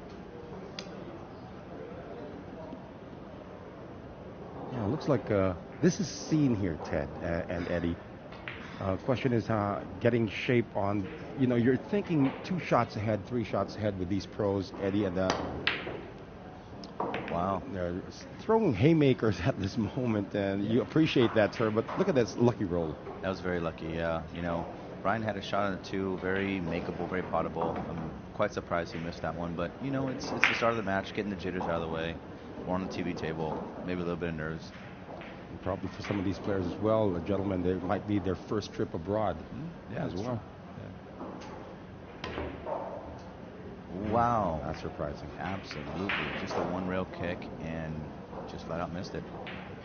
Wow, quite surprised. I mean, he wanted to, hit the edge of the two so that way the cue ball can come down table and, play for a kick safe. But, to miss it completely, a bit surprising. So he's got ball in hand. The Indonesian, Brian Kahana.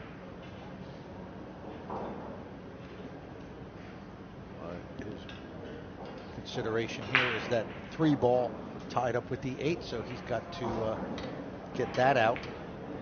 Yeah, this is the best angle for him to do this, actually, Ted and Eddie, because he does have ball in hand. He can control where the cue ball is going to go after this. Now, the question is... That was... I'm sure Eddie would have played a different way. That was just horrible. Well, yeah, I mean, the outcome obviously didn't look as appetizing as we would have liked, but he was just trying to play the cue ball into the 8 ball full to move it out of the way so that way he's a clear shot on the 3. The intention was right, just the outcome obviously wasn't, right? But the intention was not bad at all. You can't make a mistake against, well, another mistake here. I think he was really trying to play a 2-way shot here, and he missed that as well. Talk about the jitters. But Yeah. Eddie, I want to ask, and Ted knows this as well. I mean, table speed on the TV table, we don't use the same lights that we did back in the day. Ted, when we had the really hot lights, it's all LED now, so it really doesn't affect the table much. But does it still affect the table when we have lights on? The table speed, at least? It does. It does. To an extent, right? So it does take a little bit of time for the players to get used to it, right? They're probably not used to the speed on this table as opposed to what they've been practicing on. So it does take a little bit of time. There's so many elements that go into a factor. Of course, the humidity in the air or the dryness. It all comes into a factor of how the table plays. So they're figuring it out this first rack. I think we saw a little bit of that. Oh my gosh. Yeah, they're figuring it out. Well, that's going to sell out, right, Ted? Yeah, both of these players are all out of sorts right now. It's a hacker fest here in rack 1. But listen, they've been here for a couple days, and you're playing on these outside tables. Totally different when you're playing in the back of the room as compared to playing on the TV table. I mean, we don't really have a crowd around the TV table, but it's just, you see these cameras pointing at you, and tell yourself, hey, my friends and family are watching back home, and there's a lot more added pressure on these players, so it can take time to settle down. And it could be, of course, for Indonesia, there's a big growing pool community there. And you have to remember that Indonesia is actually the third most populated country in the world. Yeah. So if you have a big community there cheering you on, I mean, imagine the pressure. Yeah, this is still very, very surprising, right? He had a pretty nice, easy shot on the 4-ball, but then he didn't get the right shape that he wanted on the 5-ball. He ended up being on the opposite side that he was looking for. So then that forced him to end up trying to go 2 rails. He had bumped into the 8 and doesn't have the shape he wants. This is going to be a very tough shot here. And look at that. All right, he's letting the cue out a little bit. There you go. Look at that. Nice position on the 7. So that shot will settle it down. And if you can shoot like that, who needs shape? Yeah, just get the jitters out of the way. You know, at the end of the day, you are a champion, so it has to come out.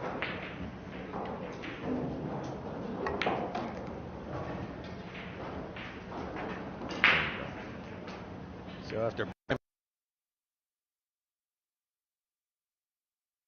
rack number 1, he takes a 1-0 lead over Pei Wei Chang. Yes, the veteran Pei Wei Chang. So it's winner breaks, meaning you win the rack, you stand up, you break again. It's a big advantage. We talk about, Eddie, the break shot. Let's talk about that break shot again. Here we see nothing down there. What do the players look for to try to do? Obviously, they're trying to make the 1 ball in the side at least. But how do they execute that? Well, it's 2 things, right? Just positioning the cue ball on the corner of the box, right? And then you want to have power as well as, bottom spin on the cue ball to make sure that you control the cue ball from flying all over the table, right? So usually if you do those combination of things, you're going to get the 1 ball in the side pocket. We didn't see it there. I'm curious to see if he changes the break up a little bit or if he continues with the same break he had at first. I'm just interested, of course, to know your thoughts, Eddie, about the evolution of that break box. In the day, Yeah. Remember that even the speed wasn't regulated. Remember 2006, Ted, when Ronnie Elcano beat Ralph Souquet? He just used a soft break that was guaranteed to make that 1 ball all the time. It was a bit sad, wasn't it? Yeah. The game had descended into just little touch breaks. Yeah. Right, and he figured it out. And Steve Davis is actually saying, I have 2 breaks. I have a soft break and a really soft break, just to figure out how to get the 9 ball. But then they said, 3 balls now have to cross the line, and now they put this little break box in there, Eddie. Yeah, looks like he's doing that same break. He's going to put it right with the edge of the box. And he missed again. A little bit high there. Got lucky, though. Got lucky with the 5 ball, you're right. A little unlucky with the 7 ball coming right in front of the cue ball's path to the 1. So the players always talk about doing a cut break there. Mm-hmm. What are the mechanics, for those that don't know, of break? What exactly does that mean? Well, again, it's not just hitting it directly head on. Correct. Yeah, not hitting head on. That's directly head on. You're not really going to have the same accuracy as you would with that cut break. That cut break gives you kind of the same consistency over and over. With head on, you're liable to see the balls kind of flying all over the place and wouldn't be the same consistency as the cut break. And you do need to get at least 3 balls up. Of course, yeah. Up that line. Exactly. So obviously the break shot is the most important shot in the game, because if you get the control of the break, you're generally in 9 ball. There's only a few balls, 9 or less balls on the table after you make a few, and there's a push out by Gahana. But it's to me a surprising push out, because you're giving your opponent a clear path to the 1, and it's a really easy defense to play here. So let's see if he ends up executing it. Not quite, but nonetheless, I wouldn't have given my opponent that clear path to the 1. Maybe make him jump, something a little bit more difficult, tie balls together. Yeah. When it comes to the jump shot, of course, you're talking about the players from Chinese Taipei. They have they've used the jump shot as a weapon. Whereas, Ted, you know this, as the Filipino players, they hardly jump. Well, probably the newer breed right now do, but the old school guys like Efren and Django, they'll hardly do a jump shot. I've never seen Efren Reyes use a jump cue. I was actually covering a tournament once where I believe he was up against Johan Chua, and he needed to jump. There was no other alternative. So he did. He just went over and borrowed Johan's jump cue. Actually did it, and then Johan. The next day when I saw Johan, he said, "Oh, you saw? Why'd you lend Efren your stick? Because I made him sign it. Now it's on eBay." Wow. He's joking, of course. But, you know, it's very rare. Here's the jump shot for your viewing pleasure. Oh, it's a foul though. I'm just a bit shocked these jitters haven't worn off on these two players at the moment. You know, that was, I'm gonna say it, a fairly easy jump. Schoolboy error there. Yeah. Yeah, I think he's even shocked himself. I mean, the one ball was right out there to be picked off, and there was a lot of room for error there. Except when you hit the wrong ball first. That means ball in hand now for Brian Gahana. I don't really see any issues here, gentlemen, on what's going to make him, think twice about executing. I probably got like 4 shots already in mind on how he's going to execute it. But again, it's one thing to plan it, it's another thing to get it done.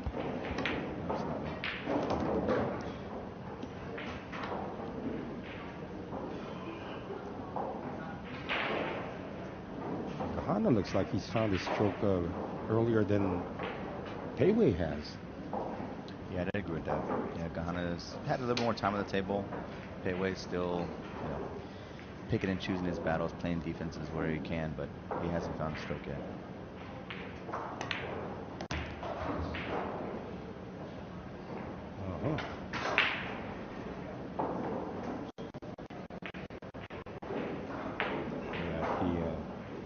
You're a little now is when you can just play these off-angle draw shots and still get good position next to object ball.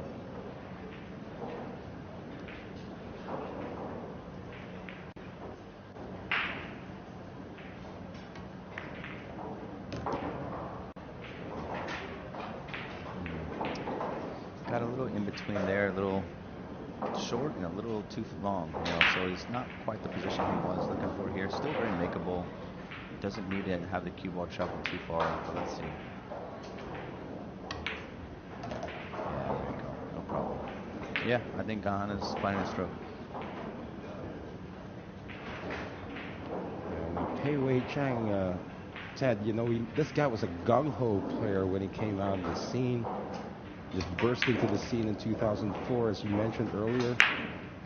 It's got to get legs. Here you go.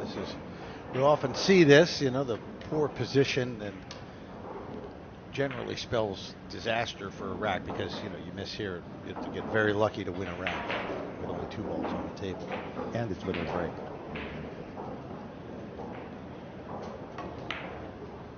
I'm not quite sure about that decision.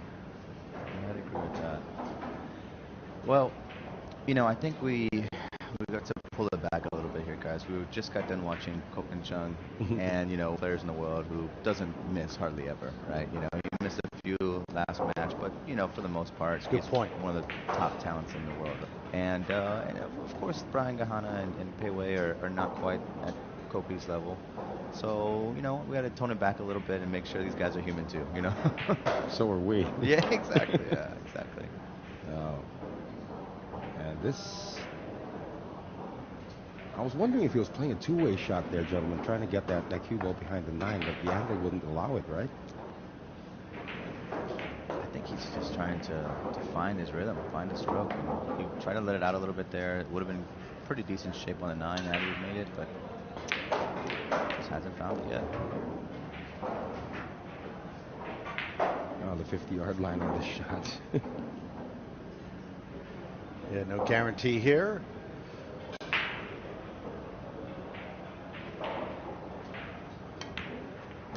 Okay, now we can mark the score for Brian Gahana.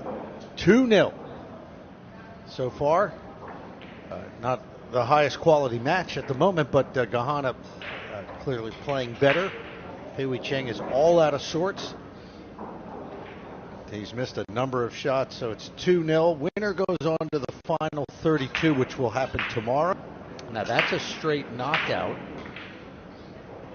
And the races get a little longer. Round of 32 will be raced to 10. So it's 50,000 Singapore dollars on offer, which comes to about 37,000 US dollars total. That'll be about 11,000, just over $11,000 to the winner. And just a little bit of an update right now. The match between Shoman Tong and Clement Lim, they are both from Indonesia, made from Singapore. It's about to get underway. But interesting here for the Filipino fans who are watching us right now, Carlo Biado, who is in the losers bracket right now, is going up against Riau Wanapja, and he's down 2-0. Yeah, at this part. Yeah, at this point. And so is Pei Wei Chang anyway against Brian Gahana. But again, it's a race to 9. It's a race to 9. It's not like the old days where you had the race to 5. Imagine the first part of the World Pool Championship. You always had a race to 5. That puts a lot of pressure on you. But now it's a race to 9. The shortest. Right. There's a chance to, you can go through these rough patches. We saw it in the last match with Ko. For the cue ball. All right, it stays up, but there'll be a shot on the one. It's a dry break. Nothing. I'm still trying to figure out how to make that wing ball, gentlemen. I mean, he took off of that break from the last time. Almost ended up scratching it too. They contact at the one, probably a safety shot. The balls are so spread out that double contact was not what he intended for that shot. But Pei Wei is still struggling here. Yeah. And that's an open table. This is the toughest shot. Pool's a funny game, isn't it, Eddie? Sometimes you're just in a bad way, like Chang is right now, but it's so mental. You have the talent. He's played for veteran for many years. Sometimes you just got to ride it out. You got to try to stay positive in some way. Overcome this. Well, there you go. And now you got to wait for your chance. Now here's his chance. Absolutely. And it's a very good chance. The table is wide open. Obviously, the one ball is sitting in the pocket. Right. Now he should convert from here. He should run this out. If he doesn't, it's dark days ahead for him. Yeah, I've said this a couple times, and I'm sure I'll keep saying it, that every time you pot a ball, like right there, an easy pot, it's going to give you a little bit of confidence, right? So maybe this is the confidence builder he needs to get back in this match.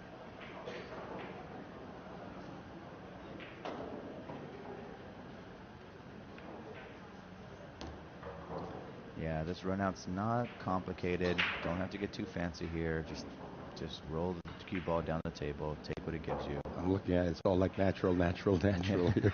Yeah.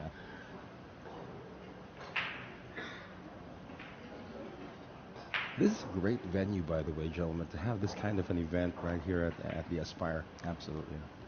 You got all the practice tables out there. You can hear. I was having lunch in front of Ko Pin Yi.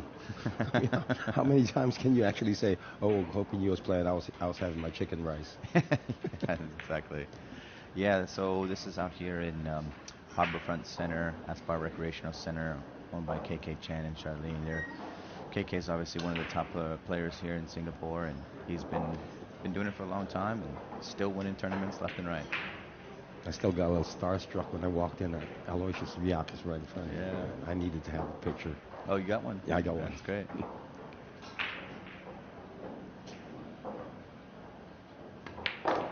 Did you post it yet? I'm not quite sure. I may have shared it with a group already. He's been playing top form right now. The last I checked, he's top 10 match room. Mm-hmm. So yeah, he's playing really well. I have a feeling that in 2024 it could be Aloysius Yap's year. I like that. Yeah, it could be. Well, he certainly trains like it's going to be his year. He's practicing up to 6 hours a day. Aloysius Yap.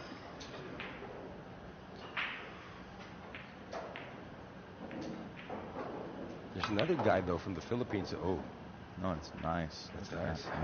That's confidence right there, that kind of a stroke. Another guy, though, from the Philippines to watch out for is this kid, Anton Raga. They call him the Dragon. He's going to be slaying next year now that he's able to travel the world. He's only, what, 27? 26, 27 years old. Is that it? Wow.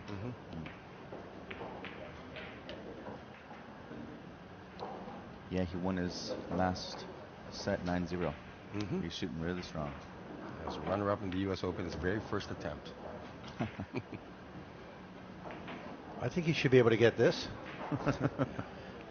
If that was Efren, he'd probably bank it to the other corner pocket. Yeah.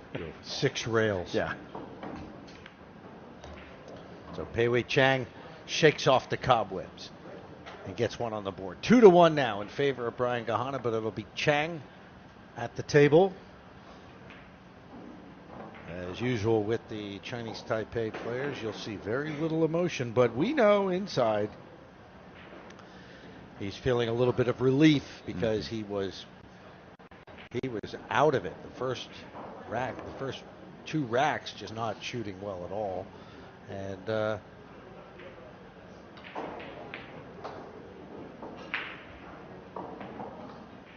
so that's a little bit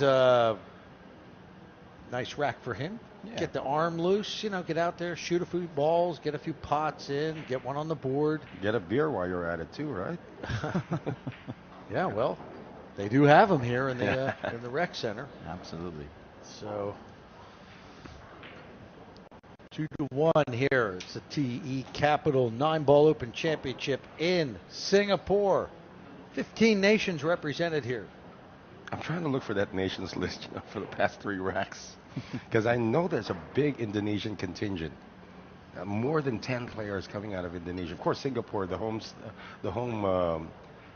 turf, if you will, they have the most number of players come in. Chinese Taipei, of course, very well represented.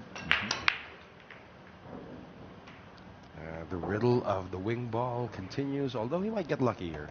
Sure did. He's got a shot on the 2, it looks like.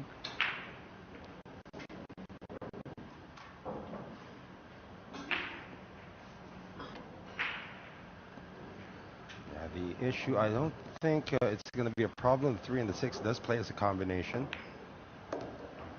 That's exactly what he's set up for here, gentlemen. So we can call this, what, a diesel start?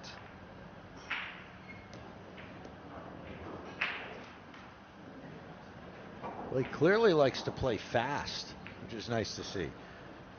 Not Tony Drago fast. No, not that fast. Luke Salvas fast. No, yeah. Not. Although I did see SVB once run a rack in less than a minute. Oh, yeah? Wow. He posts his practice videos on Facebook and on YouTube sometimes. It's like when you wake up in the morning, a new one from SVB. Yeah, it felt like last year at the APP, Johan Chua was just running through racks. Johan Chua was a machine gun. Yeah, just clearing them. Have you seen the female player from the young lady from the Philippines, though, Cheska Centeno? Oh, they call her the Flash. She can run a rack in less than 10 seconds if she wants to. Of course, she needs to make 6 balls on the break, but she is the Flash. She's legit. Now you can also call her world champion.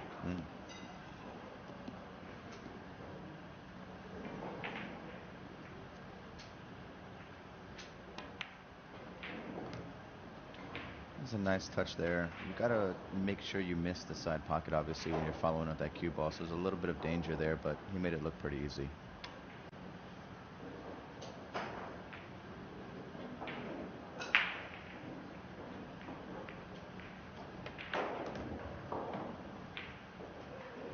Now, may have overcut this a bit, but cue ball's gonna have to travel a bit, I would think.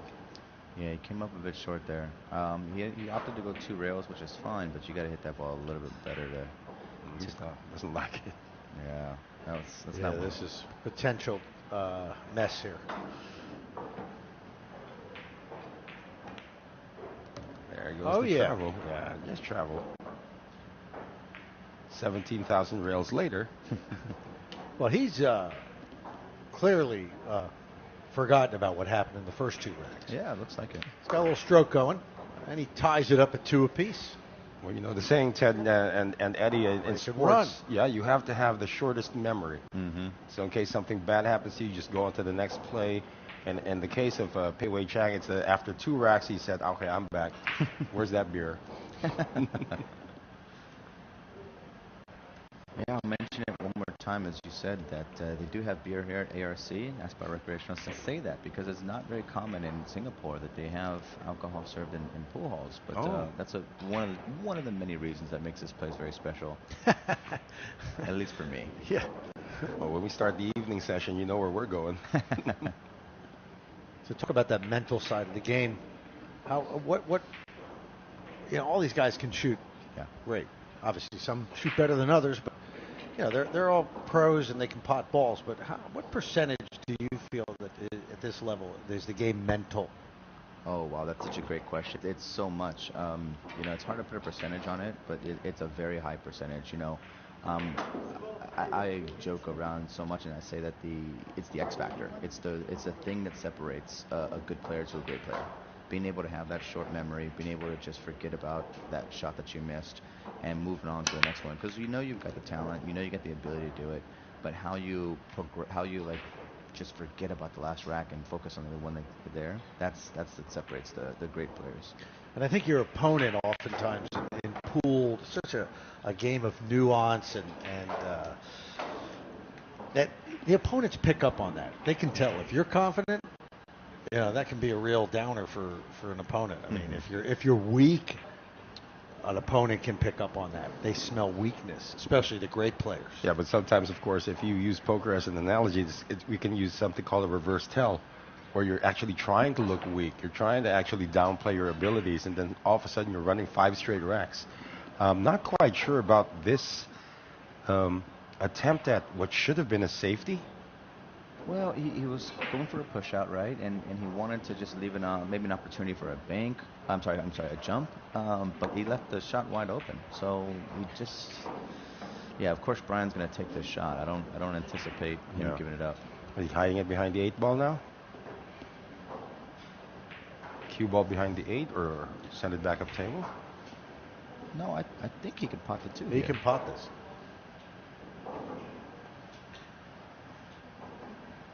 Oh, yeah, you're right. I was looking at another ball. Yeah, no I just problem. got off a plane, sorry, gentlemen. Oh. I was surprised at that. That's an open shot. What was the mentality on that one? Well, it was probably a cross bank with a two-way shot. So meaning if he misses the cross bank, he should have had an opportunity for a safety. But he ended up not executing either, actually, and missed the bank quite badly, I gotta say, and gave away the shot for the 2 ball. Now, the shape for the 4 is not going to be easy, though. As you can see here, yeah, he's going to just barely get there. I think he'll take a go at this, but there's also a safety behind the 8. Exactly, yeah. There's also a safety opportunity. Let's see. I think it's right kissing the rail. I wouldn't be surprised if he takes a go at the shot.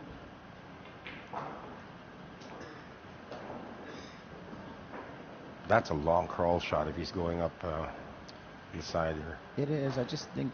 Oh, it looks like he's electing the defense. Yeah. Smart shot. One of the things to consider on that potential shot, if he would have gone for it, is, of course, the scratch in the side pocket. So given that, he went for the more reliable defense.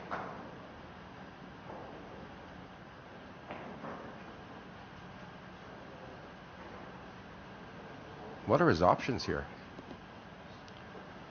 Well, he's got a few. He's obviously going to do a one-rail kick, but he's going to...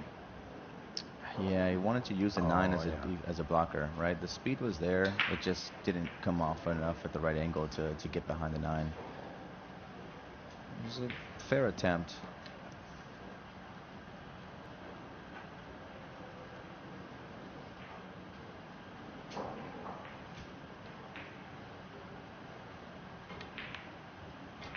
Ooh. Side pockets are always going to be tough. Reach out and grab the ball, then reject it. So now an opening for Brian Gahana of Indonesia.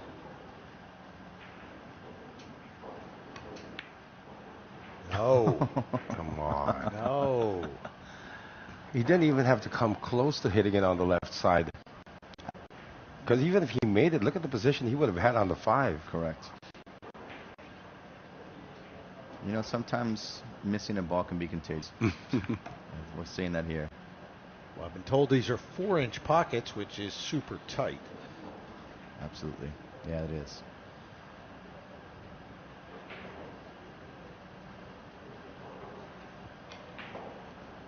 The corners are 4 1/4 for the side pockets. Yeah, you know, we've been talking about ARC a couple of times, and I'll say it one more time. You know, these are some of the truest tables in Singapore, some of the best tables, and if you can play here, you can play anywhere. And some Filipinos have actually struggled here. I mean, you would think that those are natural shot makers. No, adjusting to the tables is something you need to do real quick, especially in the early stages for a race to 9.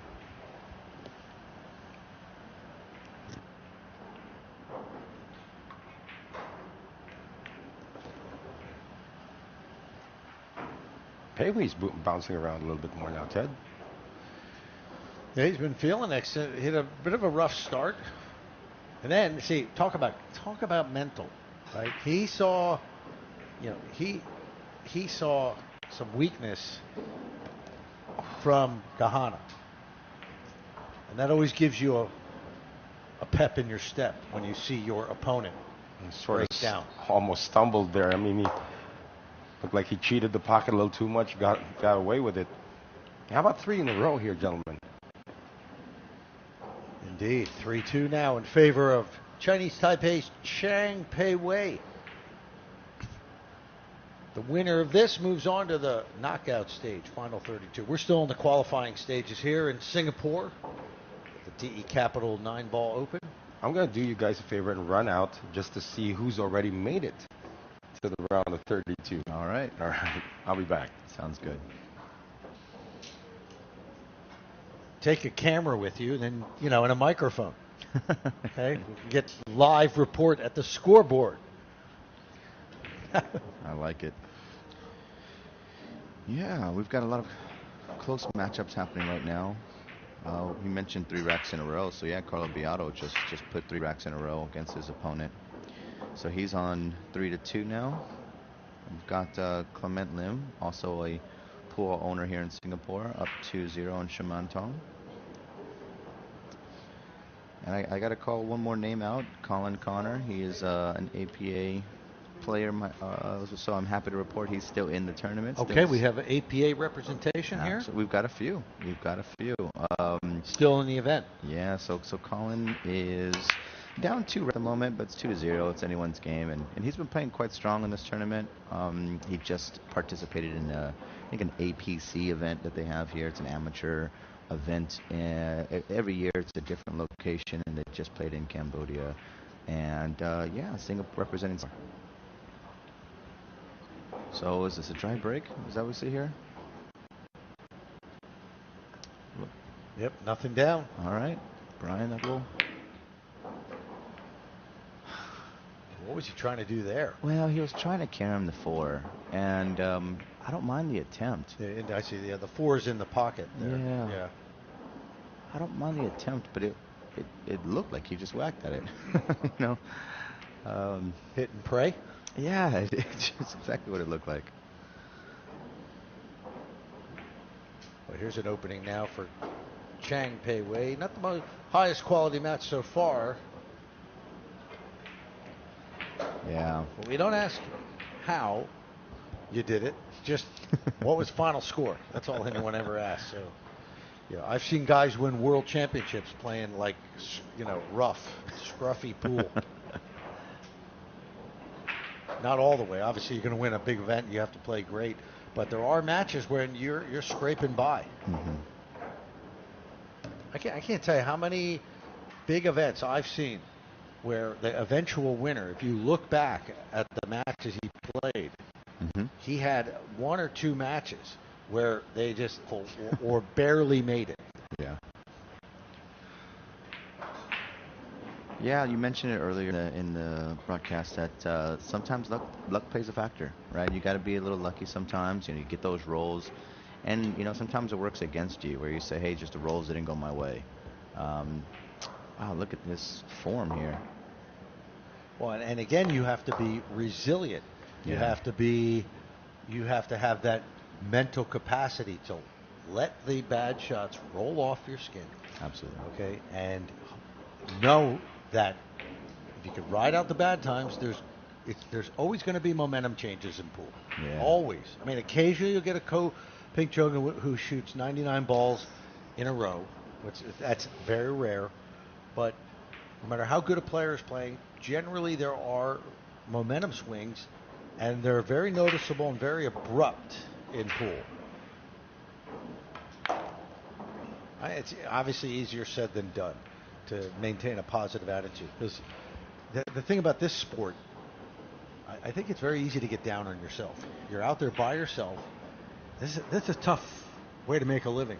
Yeah. It's not easy. Yeah. There's not a ton of money. Like, nobody's getting rich No. playing this sport. Yeah. So it's not easy to maintain that mental fortitude. It really isn't. It really isn't. And especially when, this is how you make your living, right? You have to play at the highest caliber. Otherwise, maybe this is the right sport for you, right? So there is the mental part has to be spot on. Ooh, got a little lucky there. And look at the talent. Like, say for example, like Noel, the Philippines. Yeah. They just we in the previous match you were just getting off the airplane. We were talking about how you go into a pool hall in Manila or surrounding cities. The guy mopping the floor is a world beater. That's true. Yeah, it's just they're everywhere. They're amazing talent. And in stark contrast, in Singapore, I mean, can you imagine making a living playing pool in Singapore when there's so many opportunities out there for like a stable job? You just after your military enlistment, you're out there. You probably go back and get a degree. Or that was close. That was close.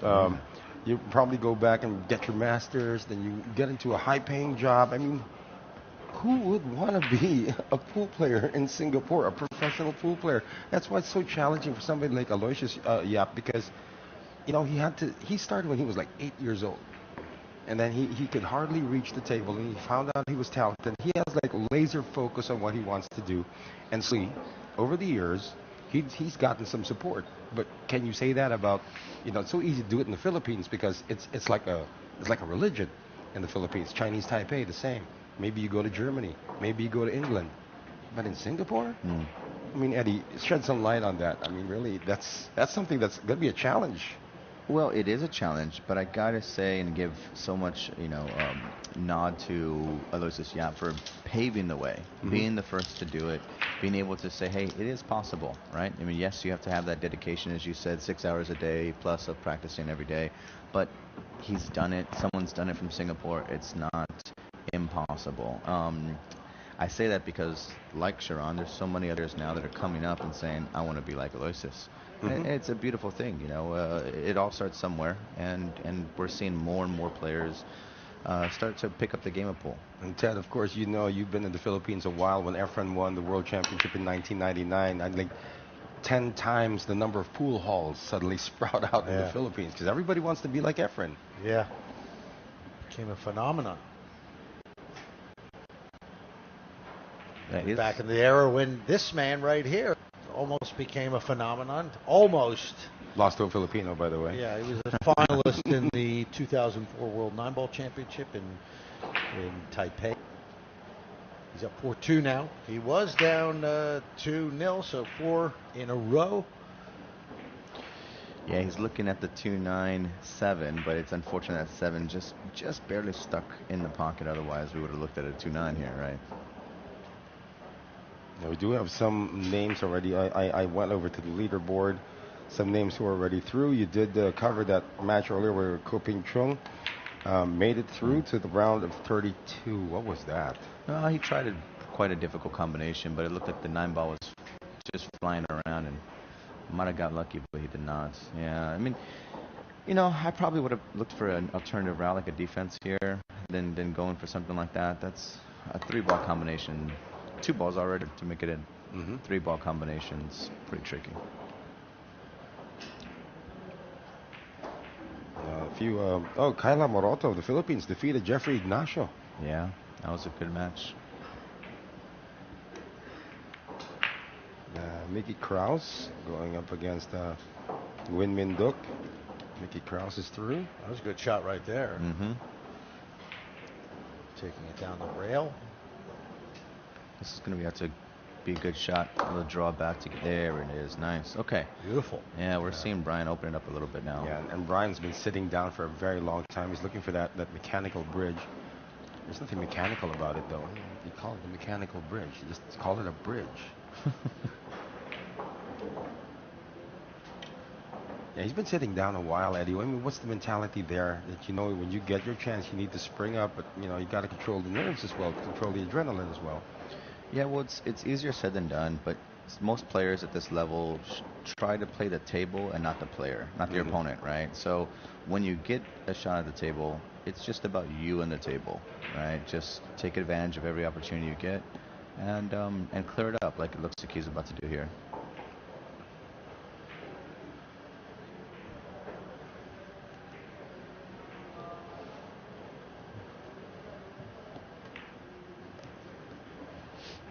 You mentioned this earlier, Ted, about Sharon having a good match against Ko Ping-chung and what that's going to do for his career.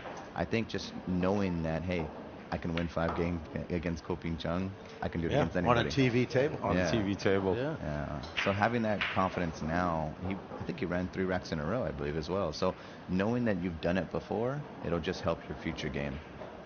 I'm pretty sure he's done it in Indonesia countless times. I mean, you're talking about this guy, Brian. So 4-3 now. That's was 4 in a row for Pei-Wei Chang, but Gahana gets one back. Back and forth match. Still up for grabs.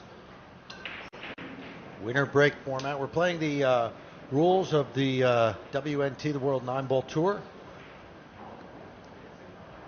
Traditional 9-ball would have been 1 on the spot. Now they put the 9 on the spot. There's a break box, and it's all designed to make the break much more difficult to predict, so we don't get predictable layouts. We don't get like boring matches where one guy just like breaks the same every rack, and it's it's not exciting. The idea is to make it more difficult so the best players come through and can win. That's the theory behind it. It has been effective, though. I mean, besides the fact that you develop a science of getting that one ball, the wing ball in, everything else, the layout, makes it a little bit more challenging. That's probably also, gets lucky, makes 2 balls into the corner. One difference, of course, between 9-ball and 10-ball is that, you got to call all your shots.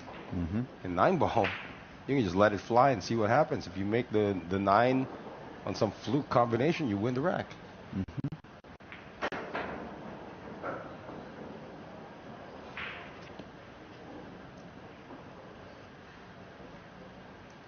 I'm not quite sure if we have a shot clock already at this stage of the tournament. No shot clock at the moment, but there will be later in the event. Fortunately, we haven't seen slow play, although the referee does have at his discretion to give warnings for slow play at this point. But no shot clock yet, but there will be, I believe, from quarterfinals on the TV table only. That's what you call an unforced error right there. Yeah, absolutely. Thinking more of the position than the pot. And I'm sure all 3 of us have been guilty of that at one point in playing. You know exactly where you want the cue ball to land, but you forget about making the object ball. Yeah, that happens to me quite a number of times.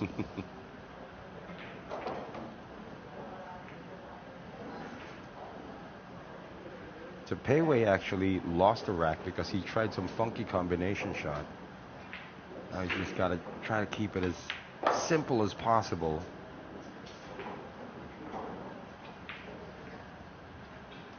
Mega draw. That was a nice shot.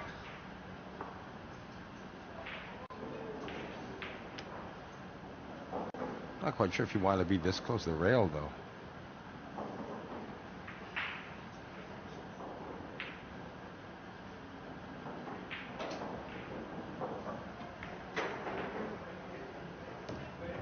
Doesn't matter. He's pay weight check. Back on track just like that.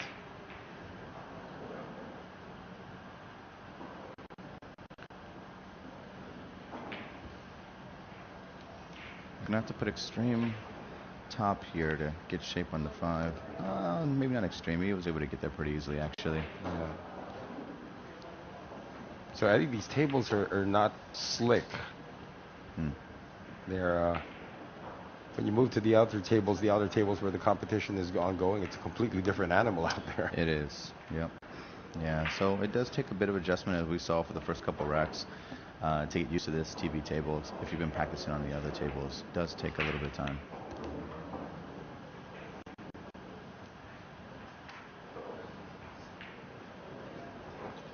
Have we had like a golden break here today so far? No one's Not yet. No one's fluked the 9 yet. Not on the TV table. Are you? All right, so this is a nice counter by Chang Pei-Wei. This will move the scoreline to 5-3. No, the reason I asked about the golden break, I remember doing a match, Ted. I don't know if you're familiar with this, where Marlon Manalo actually had an 8-0 lead against his opponent. And it was the last match of the night. We're all getting ready to pack up. Then his opponent makes some kind of a sick run and ties it up hill. And Marlon it was like an alternate break.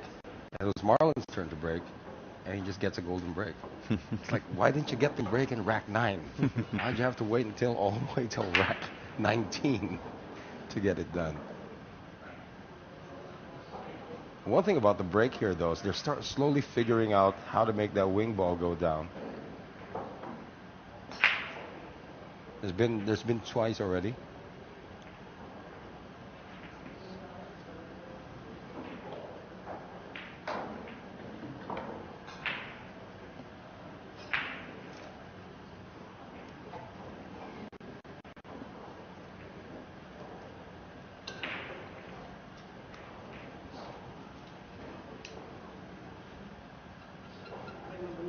So yeah, the Cheng now leading 5-3, race to 9. Oh,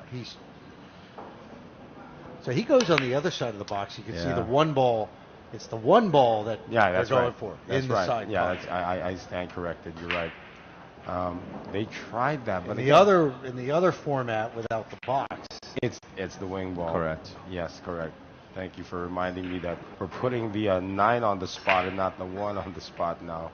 But again, is it this much of a riddle, Eddie, to get a break shot to go in? I mean, you sort of sometimes overthink it now. Well, it is a riddle, actually. It is a puzzle. It's one that I haven't solved, right? Quite frankly, because it's my break is nowhere near as consistent as these top pros. But as you saw many times, if you don't pot the 1 in the side pocket, oftentimes it will go in the corner pocket, right? And on this break, it was a little interesting. Pei-Wei just let the cue ball go a little bit. You saw the cue ball all the way down table, which is not consistent with what we want to see in normal behavior. You want to see the cue ball more in the center of the table. And so it gave Brian a very easy shot to start off the rack with. So, that break was inconsistent from what we've seen so far. Well, this rack actually is not without its perils at this moment. There is something like we semi-hidden Mickey out there somewhere. We got like 3 balls bunched up. Yeah, I'm going to assume he's going to go for this breakout now, but it's not easy. He's going to have to put a little bit of inside right spin on this. The mere fact that he's also practically on the rail takes away more than half the ball. Oh, he just went for it straight for the 4. Yeah. But unfortunately, he's a little bit in no man's land, right? He didn't really want to be on that side of the ball. Now when he doesn't have a quite breakout.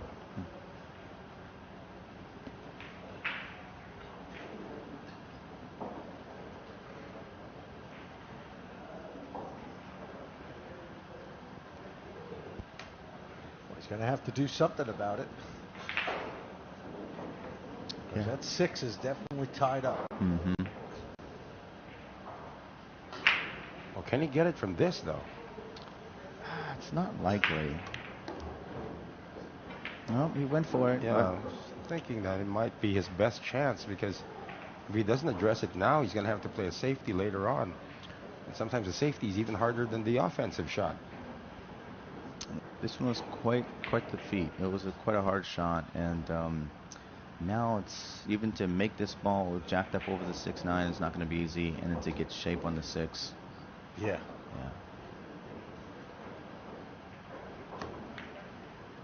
There you go. Yeah. I think he was playing. I don't know what he was playing. It looked like he was playing a defensive shot, because he missed that really badly. I think by the outcome it looked like it was defensive, but I don't know if it was. His face told another story. Yeah, exactly. And here's another case here, gentlemen, where the offensive shot, yeah, probably it's given that he can bank this, but how do you get in shape for the 6?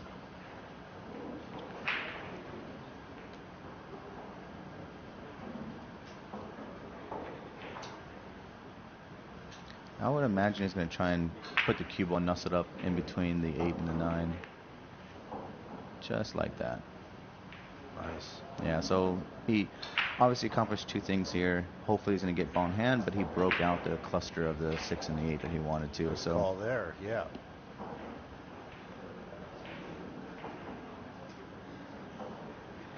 So that's called 9-ball jail. I like to call it a hidden Mickey, too. And Gahana is going to try to break out. This is not an easy shot here. no, it's not. But it's one he's got to have, because if not, you would expect, you'd expect this rack to be pretty simple with ball in hand from here. But you got to have that shot. Well, keep that note of that one right there. 5-3, race to 9. A very nice safety play by Chang. Leads to a complete miss from Gahana. Ball in hand. 5-4 is a lot different than 6-3. A lot different. With winner breaks. So slowly but surely, if Chang can get through this rack, he certainly should, finish line will appear in sight.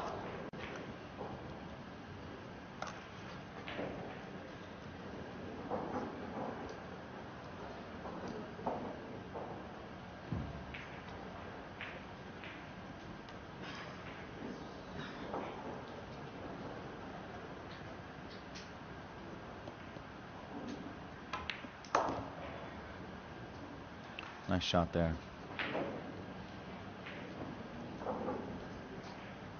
This is a little more trickier than it appears on how he's going to get back shape for the 8. I think. Well, actually, it looks like he does have enough of it just to draw back without having to come off the rail. Oh, yep. See, it wasn't straight. He had a slight angle, but not a big one, and not one that you kind of. It looked a little more difficult than it really. Okay, so here's that point in the match, Right. where Chang, the momentum had swung to his side, did a good safety, got Gahana to foul, ball in hand, 2 balls on the table, and he just let the opportunity go. He really did. And now, I'm telling you, the pool gods, you watch. The whole match just changed. The pool gods do not look kindly on that. On things what like he that. just did. Yeah. Like, hey, we gave you the, here you are. It's a gift. It really You're was. handing it back. So 5-4, what should have been 6-3, is now 5-4. Yes, a big difference in this match. Gahana, sigh of relief, but has not really been playing top-notch 9-ball, except for the first 2 racks. Which was also pretty spotty for both players it was anyway. spotty for both players, so a bit of an error fest here. But that's got to be quite deflating for Pee Wee. But the best part is it's a race to 9, so he still has an opportunity later on. He just needs to make sure that when he gets back at the table, he's guns a-blazing. But that was going to sting, Eddie, because he did have, you were talking about it, that little weird position just to get the position from the 7 to the 8. Mm-hmm. And this shot is what we're talking about right here. Yeah. Sometimes you do sacrifice ideal position just to make sure that you can make the pot. Yeah, it's absolutely. You know, at their level, it doesn't need to be perfect. It just needs to be makeable, right? You know, and give yourself 75, 80% chance you're going to make the shot, and you can live with that. It doesn't need to be 99.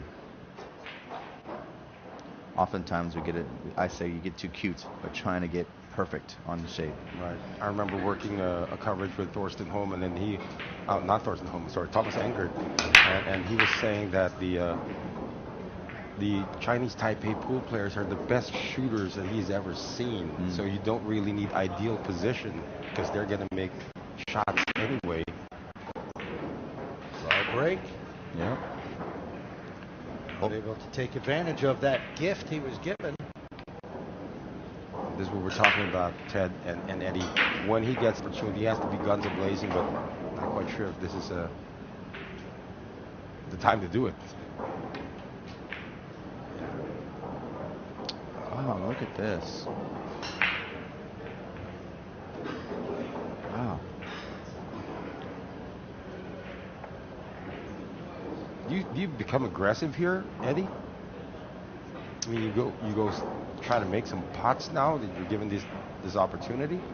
Absolutely. I mean, this one ball is very makeable. doubt. Yeah. The question for me here is he going to come around to try and get perfect shape for the 2 in the side pocket? Or is he just going to lay it up? Yeah, he just laid it up and maybe consider the 2-4 or consider playing defense with this 2 ball now. He could have actually came all around the table and played shape for the side pocket, but he elected not to. He's looking at the combo. Yeah? Wow.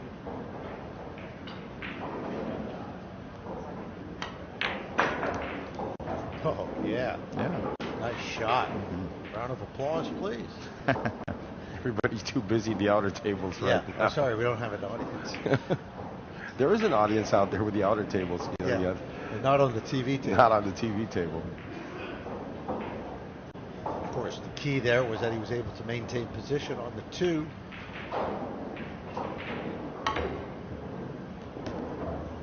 He's being aggressive now. This is a bad sign for Pei Wei Chang. You know this, gentlemen. You always have to respect your opponent. It's so difficult to control your own destiny, but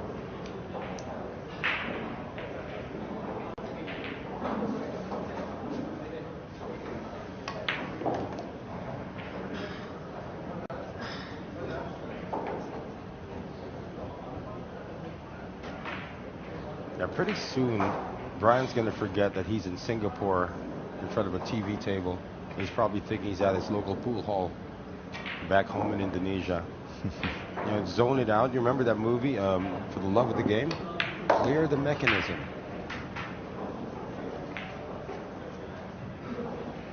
I like that shot there, just a stop shot for the 6. Come around, most likely 1 rail, take the 7 in the side that he's looking at right now. He's taking a little extra time with all these shots now, okay. The shot clock comes in.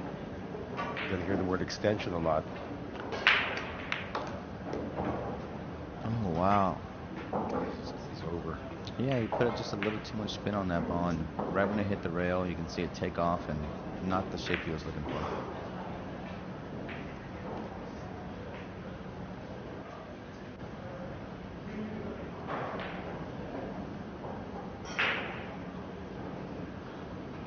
Still quite makeable.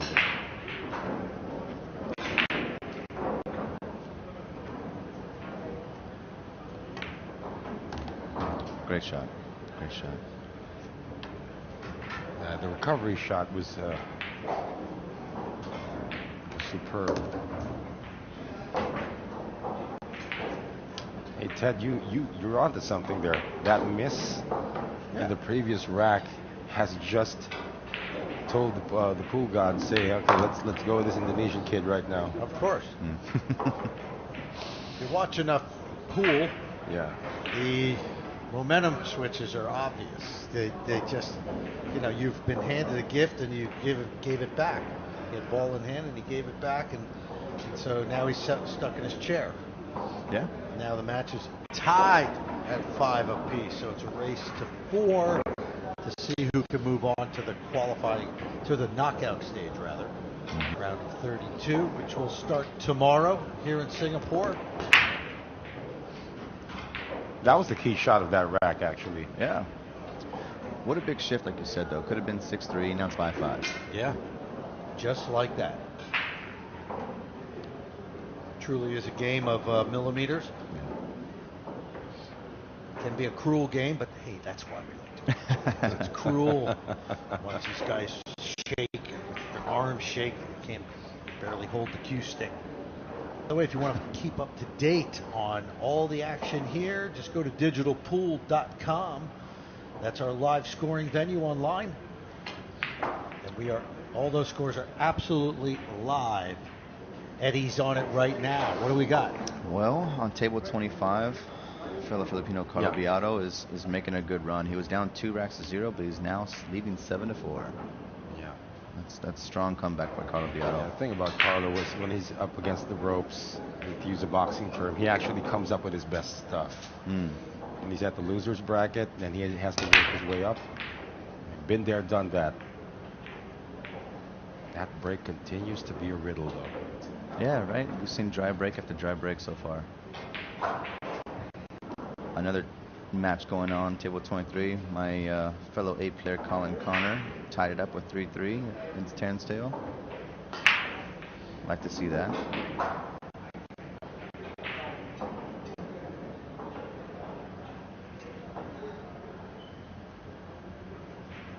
Is it guns blazing time now for the 44-year-old? It's now or never. Yeah.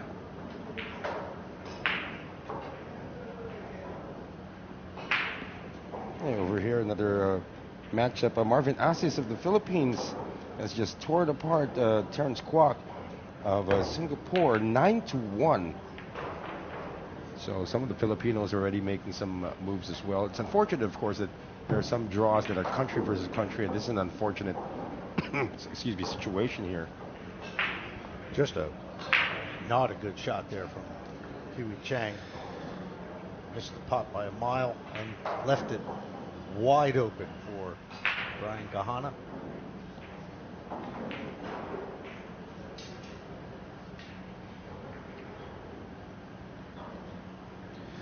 Not quite sure if that 6 and 8 is going to be a problem for him, though, as he goes through this.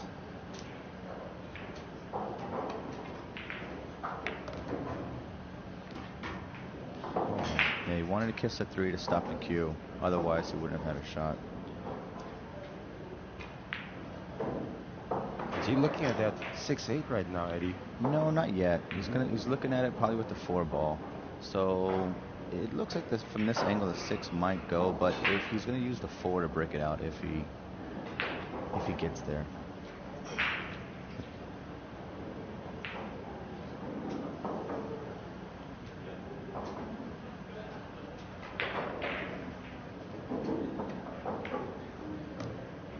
A nice smooth stroke for the 3. Roll it up with a little bit of follow for the 4 after that, and then he wants to leave himself an angle to most likely break out the 6 and the 8. The key part with that breakout, though, is making sure you clip the end of the 8 ball, just the edge of it, so that way you can still have a shot for the 5 afterwards. Okay. Let's see if he follows your prescription for this. He's got the angle. He didn't do it. Yeah. He went just for the 5, and What is he? Does the 6 and 8 play as a combination shot now? Probably not. Probably that's why he's not worried about it. well, he's going to have to go on that side of the table now, given the angle that he left himself for the 5. So that is an opportunity. It's just, I normally would not play shape for combinations, but Heck, they've made a couple shots that are nice combinations. Maybe he's feeling confident. Because like you called it, that's the only shot he gave himself. That's it.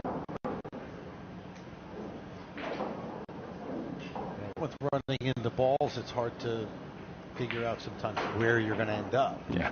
So, Yeah, correct. but even here, it's hard to figure out where you're going to end up. But wide open table, so he's fortunate. Oh, he's going to get back into the lead if he follows the game plan or he follows the script. He's going to put a little bit of bottom on this to make sure he misses the 9. No, he went right around it.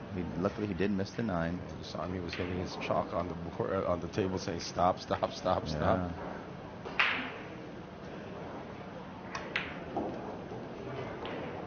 That never works, right? It's as if the cue ball is going to see you tapping your chalk on the table and saying, stop. Gravity has me. And gravity found that 9 ball there, Ted. 3 in a row for the Indonesian, Brian Gahana.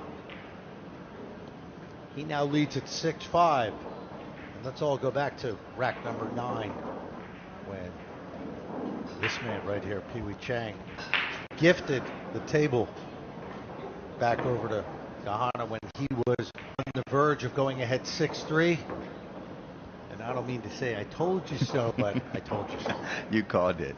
You really did. Seen enough pool to know that when you have a big advantage, you have the table, and you blow it, generally that means you're going to be sitting for a while, or you're going to lose some racks. So you need to go to confession right now and ask for forgiveness from the pool gods. Yeah.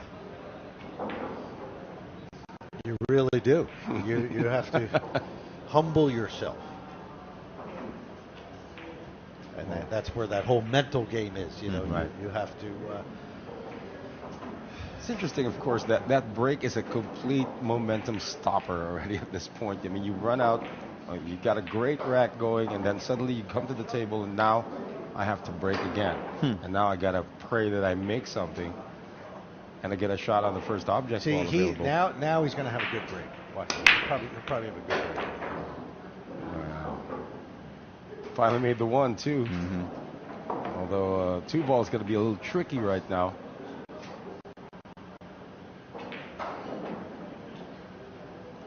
Momentum definitely on the side of Brian Gahana, grinding his way to a 6-5 lead. Oh, this is going to be a wild combination. Well, he's feeling it. Yeah, no kidding. Would you think it's easier to make the billiard than it is to make this combination from this angle, Eddie? Yeah, he's looking at both. He's looking at Karam and he's looking at the cut. And it looks like he went for the defense. That was a smarter shot. That's what I definitely would have done as well.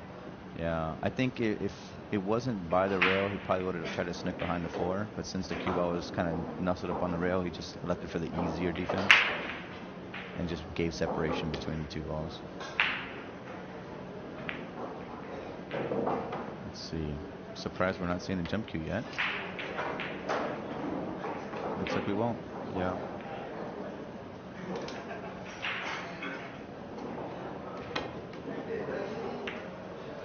Oh, look at this.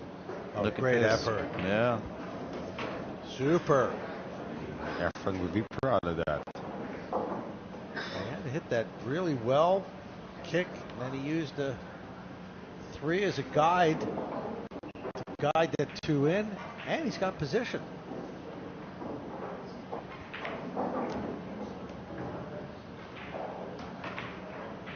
And now he has to convert.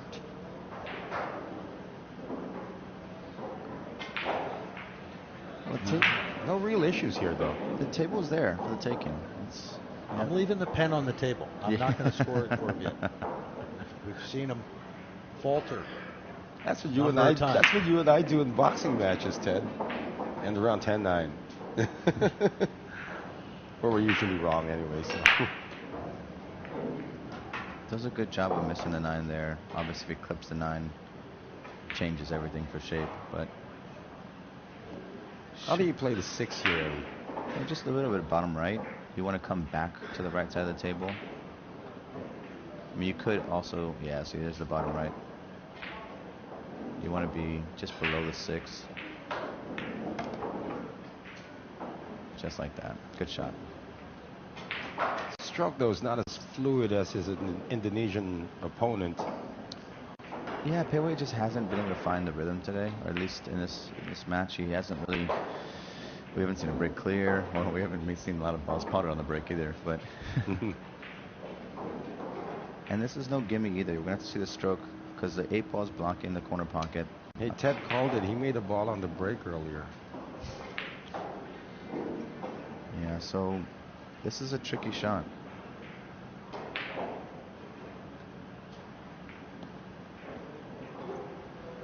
You really don't want to play for the 7-9. On the same token, he's going to have to really let the stroke out to come behind the 7 if that's what he's looking at. 2 rails. No. Is he really playing for the 7-9? Wow. This could go wrong. Oh, this angle, it's straight in, but I don't know. It's not a gimme. It's a little bit off. Yeah. It's Not completely. Oh, yeah, you're right. Oh, no, he just goes safe. Hit a Got rail, it. Hit please. the rail. There you go. Okay. Smart shot. Smart shot. Yeah, you hate to give up the table, but that's what happens when you don't have the position. Mm-hmm.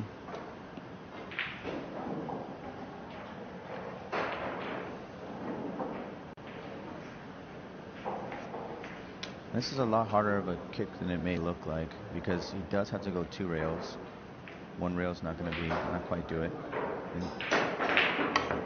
Leave it open too. Oh, he just let it fly. Trying to go for distance though. Yeah.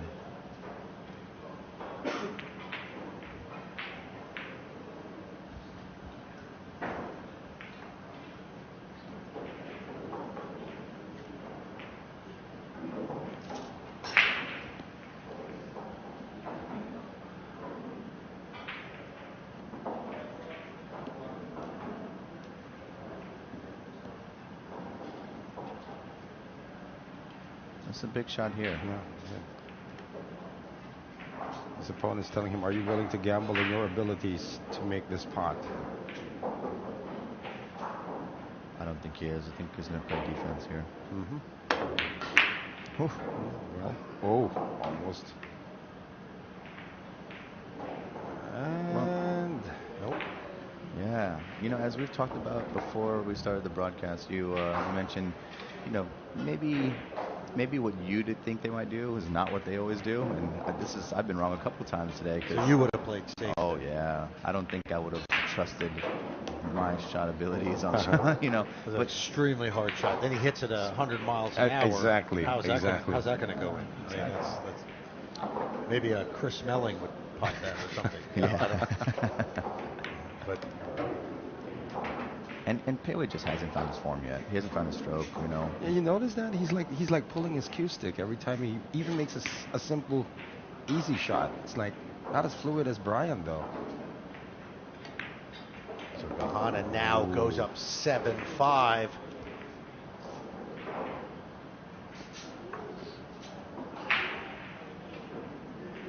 Race to 9, winner breaks. Winner moves on to the final 32, which will start tomorrow in our second session. Of course, we do have another match coming up after this, and then we go to the losers bracket.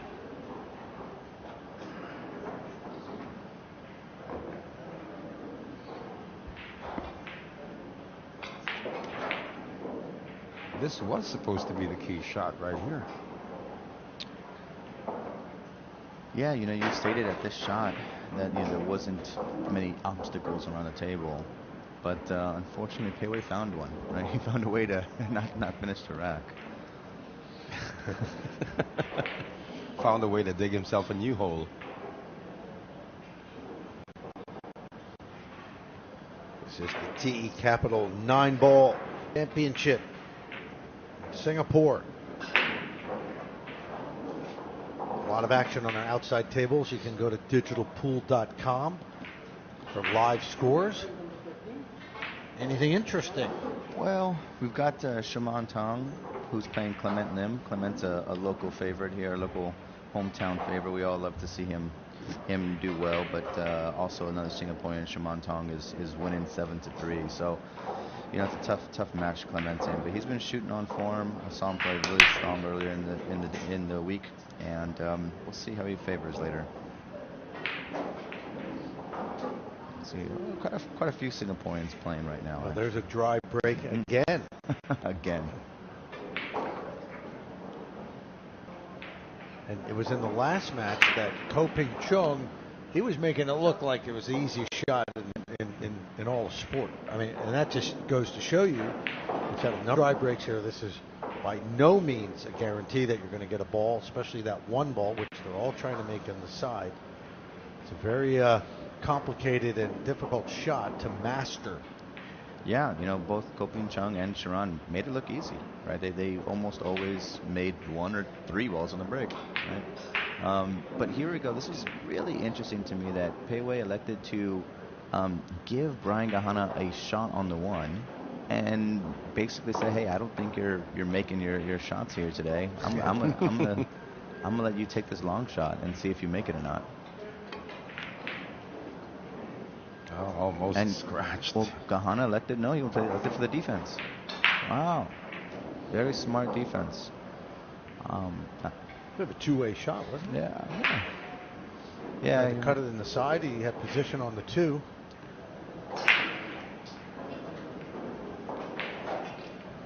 But what that tells me is both players are a little timid. You know, they're not as offensive as we saw Sharon, for example. Yeah, nobody here is like really confident. Yeah. At this point. Watch out. Okay, He Brian. leaves that open. Yeah, all right, Brian. Come on. No more defenses now. Let's see it. He's got one. He can take the stop the ball and leave it behind the 8, but come on, Brian. Let's go. Yeah. He's got these 2 games away from winning. He's got a chance to get position on the 2. You go for this. Yeah, absolutely. All right.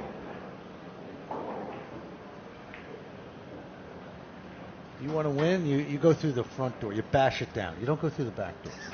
You know?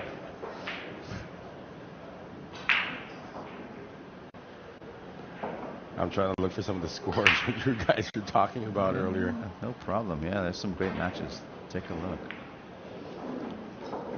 While you're taking a look at that, he's going to have to get behind the 3 to play it in the corner back here. It's going to be just a nice simple draw. Oh, not so simple. But he got there.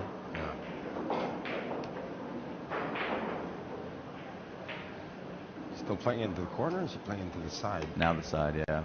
No, defense. Here we go again. Yeah. That's actually a great shot. It's a great shot, but it just shows to me that they're not really feeling their stroke. They don't feel confident in clearing the table, so they're playing defense. I mean, I do the same thing when I don't feel comfortable right in the rack. You just go back to what you know and play defense, and maybe you'll get ball in hand. That's a good point. No, force him to make a mistake. And it's great defense, right? There's no space to be able to jump. You're forcing him to do at least 2 rails.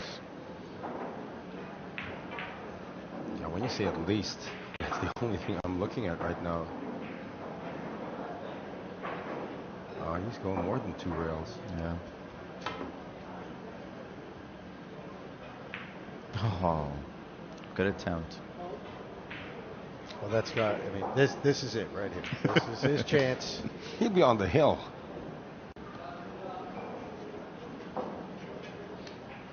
Well, and that particular gamble paid off. Yeah, it right? did. It did. That was a very good safety. Yeah. Lockdown safety. Forced Cheng to go all the way around the table. It's very hard to make contact with the ball. So now he's just got to map out where he wants this to go. Make sure that the tip doesn't touch the cue ball. We've seen so many fouls called with that before, Eddie. If you're trying to move the cue ball with your tip, and you can actually just do it with your hand. The 3 ball wants to leave Singapore right there, by the way. And then the tip hits the cue ball, and it constitutes as a shot. Correct. When your Q-tip hits the cue ball, it's basically a shot. You gotta make sure you're using anything but the ferrule. Your hand, your cue. Oh, he wiped its feet, but it goes in. Yeah. Got lucky there. Yeah. Almost gargled out. 1, 2, 3.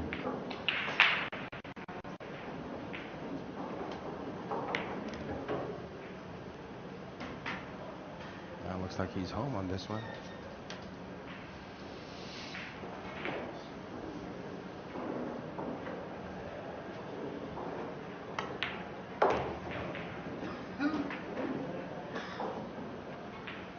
I'm pretty sure behind this table you got a bunch of Indonesian players out there to support Brian as well.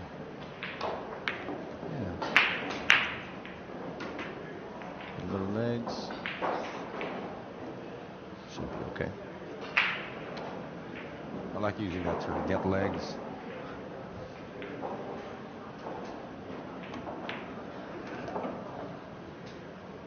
All right, he's got himself in just fine position. And this will put him on the hill. That means one away from victory.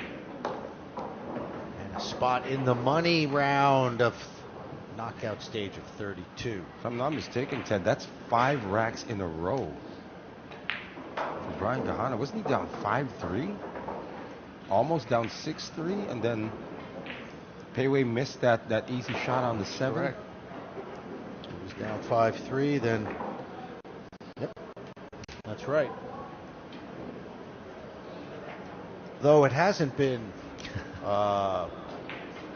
very memorable performance from Gahana. The whole match changed on rack 9 when Cheng was about to go up 6-3, and he just blew it. And then the match became 5-4, and then from there, yeah, it's been all Gahana. You know, Pei Wei's had his chances. He just hasn't converted. Yeah. Yeah.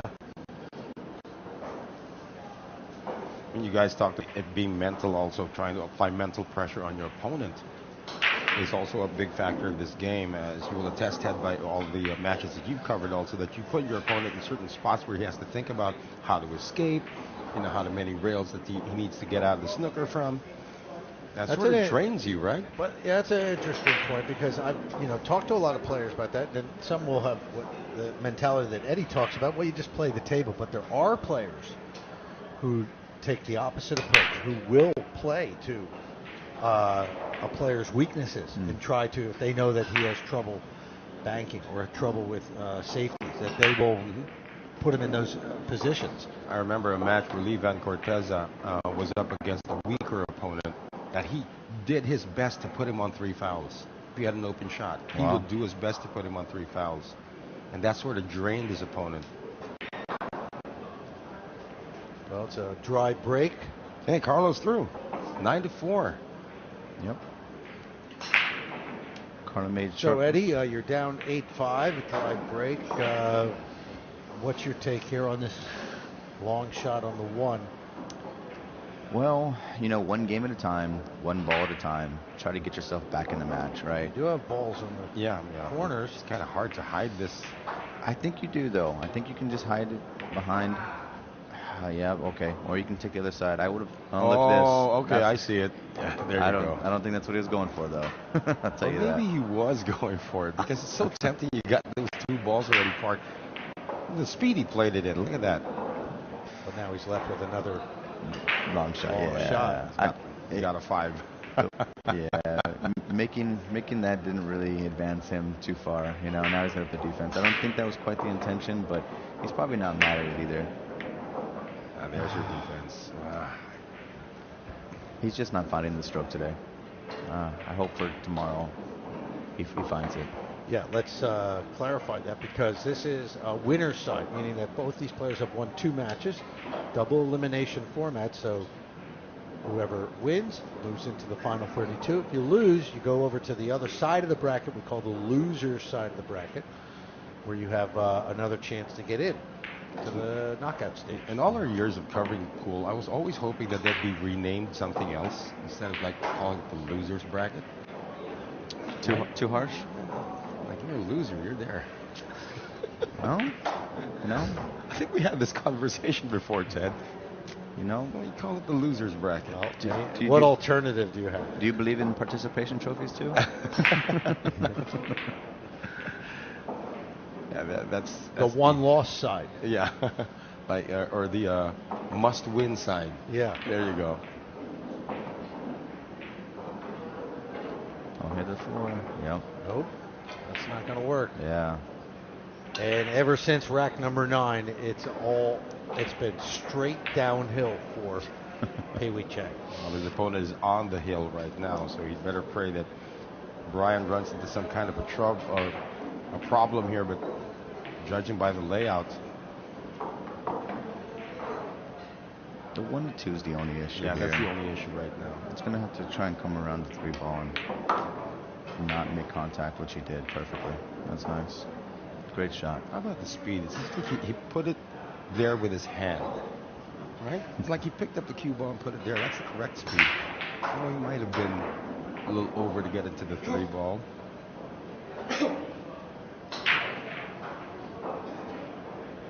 There's 3 ball over there. He's okay. Yeah, he's got a good angle. He just didn't want to be so close to the rail.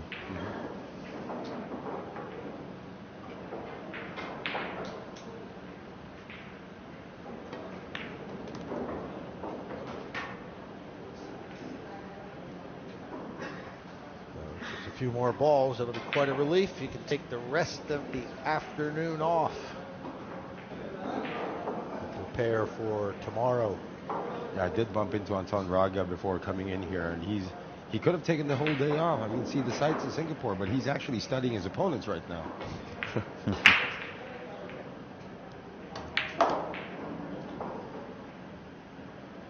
But, you know, these Filipino guys, you know, they're not much for sightseeing, I don't think. They Always on a business trip. you know, their lives are in the pool hall. Right. All day long. That's what's always mind-blowing about Filipinos, how the players, they spend the 18, 20 hours a day in a pool hall. Right. Every day. A little tricky here on the 4th. Not the angle he wanted. But he's stroking it really well. And usually the conditions in the pool halls in the Philippines are, you know, challenging to say the least. Have you been to Efren's house out in the Philippines? Where he's got his pool table in the garden? Yeah. And he's always, there's a place in Angeles City where I live, and he also lives in Pampanga. And it's like a little canteen, what you call it, Carinderi, right? You know, canteen, and there's a table in the back, and there's like, you know, roosters in behind there. Exactly. And, you know, they're selling food, and it's just that there's people doing karaoke next door. It's just the table, the cloth in the table is like 5 years old. The humidity's 98%. Hasn't been cleaned in 5 years, Yeah. too. So it looks like we're gonna maybe conclude here with a 8-9. So before that happens, I want to just call out. You mentioned about some of the professional players, the professional Filipinos. What do they do in their off time? Well, on Saturday at Good Cheer on Bendemeer, they have an event, Meet the Stars pool tournament event. I think there's still some tickets available, so you get a chance to meet the pros, play with the pros, get some autographs signed by them. You know, I know some of the Filipinos like Johan Chu will be there. Oh, there we go. Okay, so ever since rack number 9, when Pei Wei Chang just gave up the table inexplicably, it's been all Brian Gahana of Indonesia. He wins 6 in a row, and he moves on to the to the knockout round of 32 tomorrow with a 9-5 win over Chinese Taipei's Pei Wei Chang. You can see our good friend Dominic Pan also taking a few videos, a few photos as well. I mean, these guys have been working hard to make sure that the APP or the TE Capital APP 9-ball event is a rousing success. And so far, they've done a great job. And the players, I've been talking to them, they've been having a great time here in Singapore so far, gentlemen. absolutely. Well, we've got 2 more matches for you today. In the winner's side, 1 more. GJ of China taking on Dang Tan Keen from Vietnam. And then we'll have a match from the one-loss side. Or the must-win side. Or the must-win side or go-home side. Must-win or go-home side. Right. Otherwise known as the loser bracket.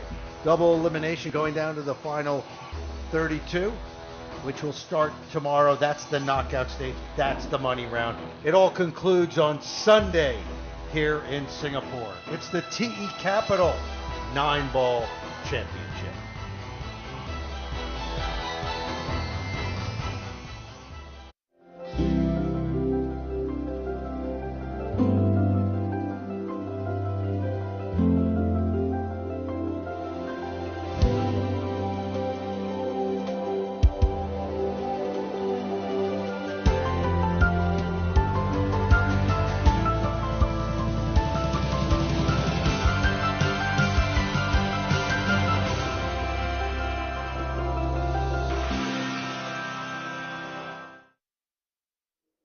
Experience the pinnacle of billiard excellence with our precision-crafted cloth, trusted by champions worldwide.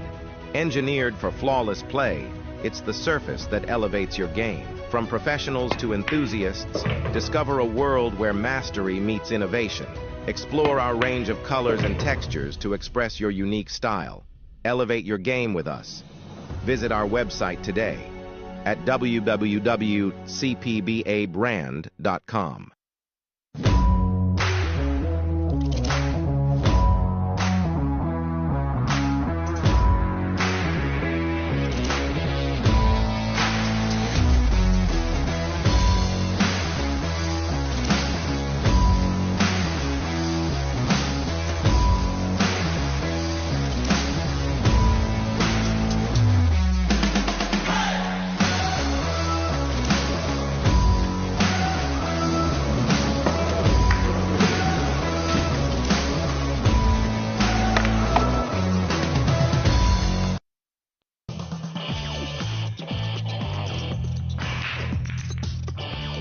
You don't have to play like a pro to enjoy the game I love. If you've ever played in a friend's basement, you can compete in an APA league. In the APA, everyone can play and anyone can win. So if you're looking for a fun night out with your friends and family, join an APA pool league today. Have fun, meet people, play pool. Visit poolplayers.com today.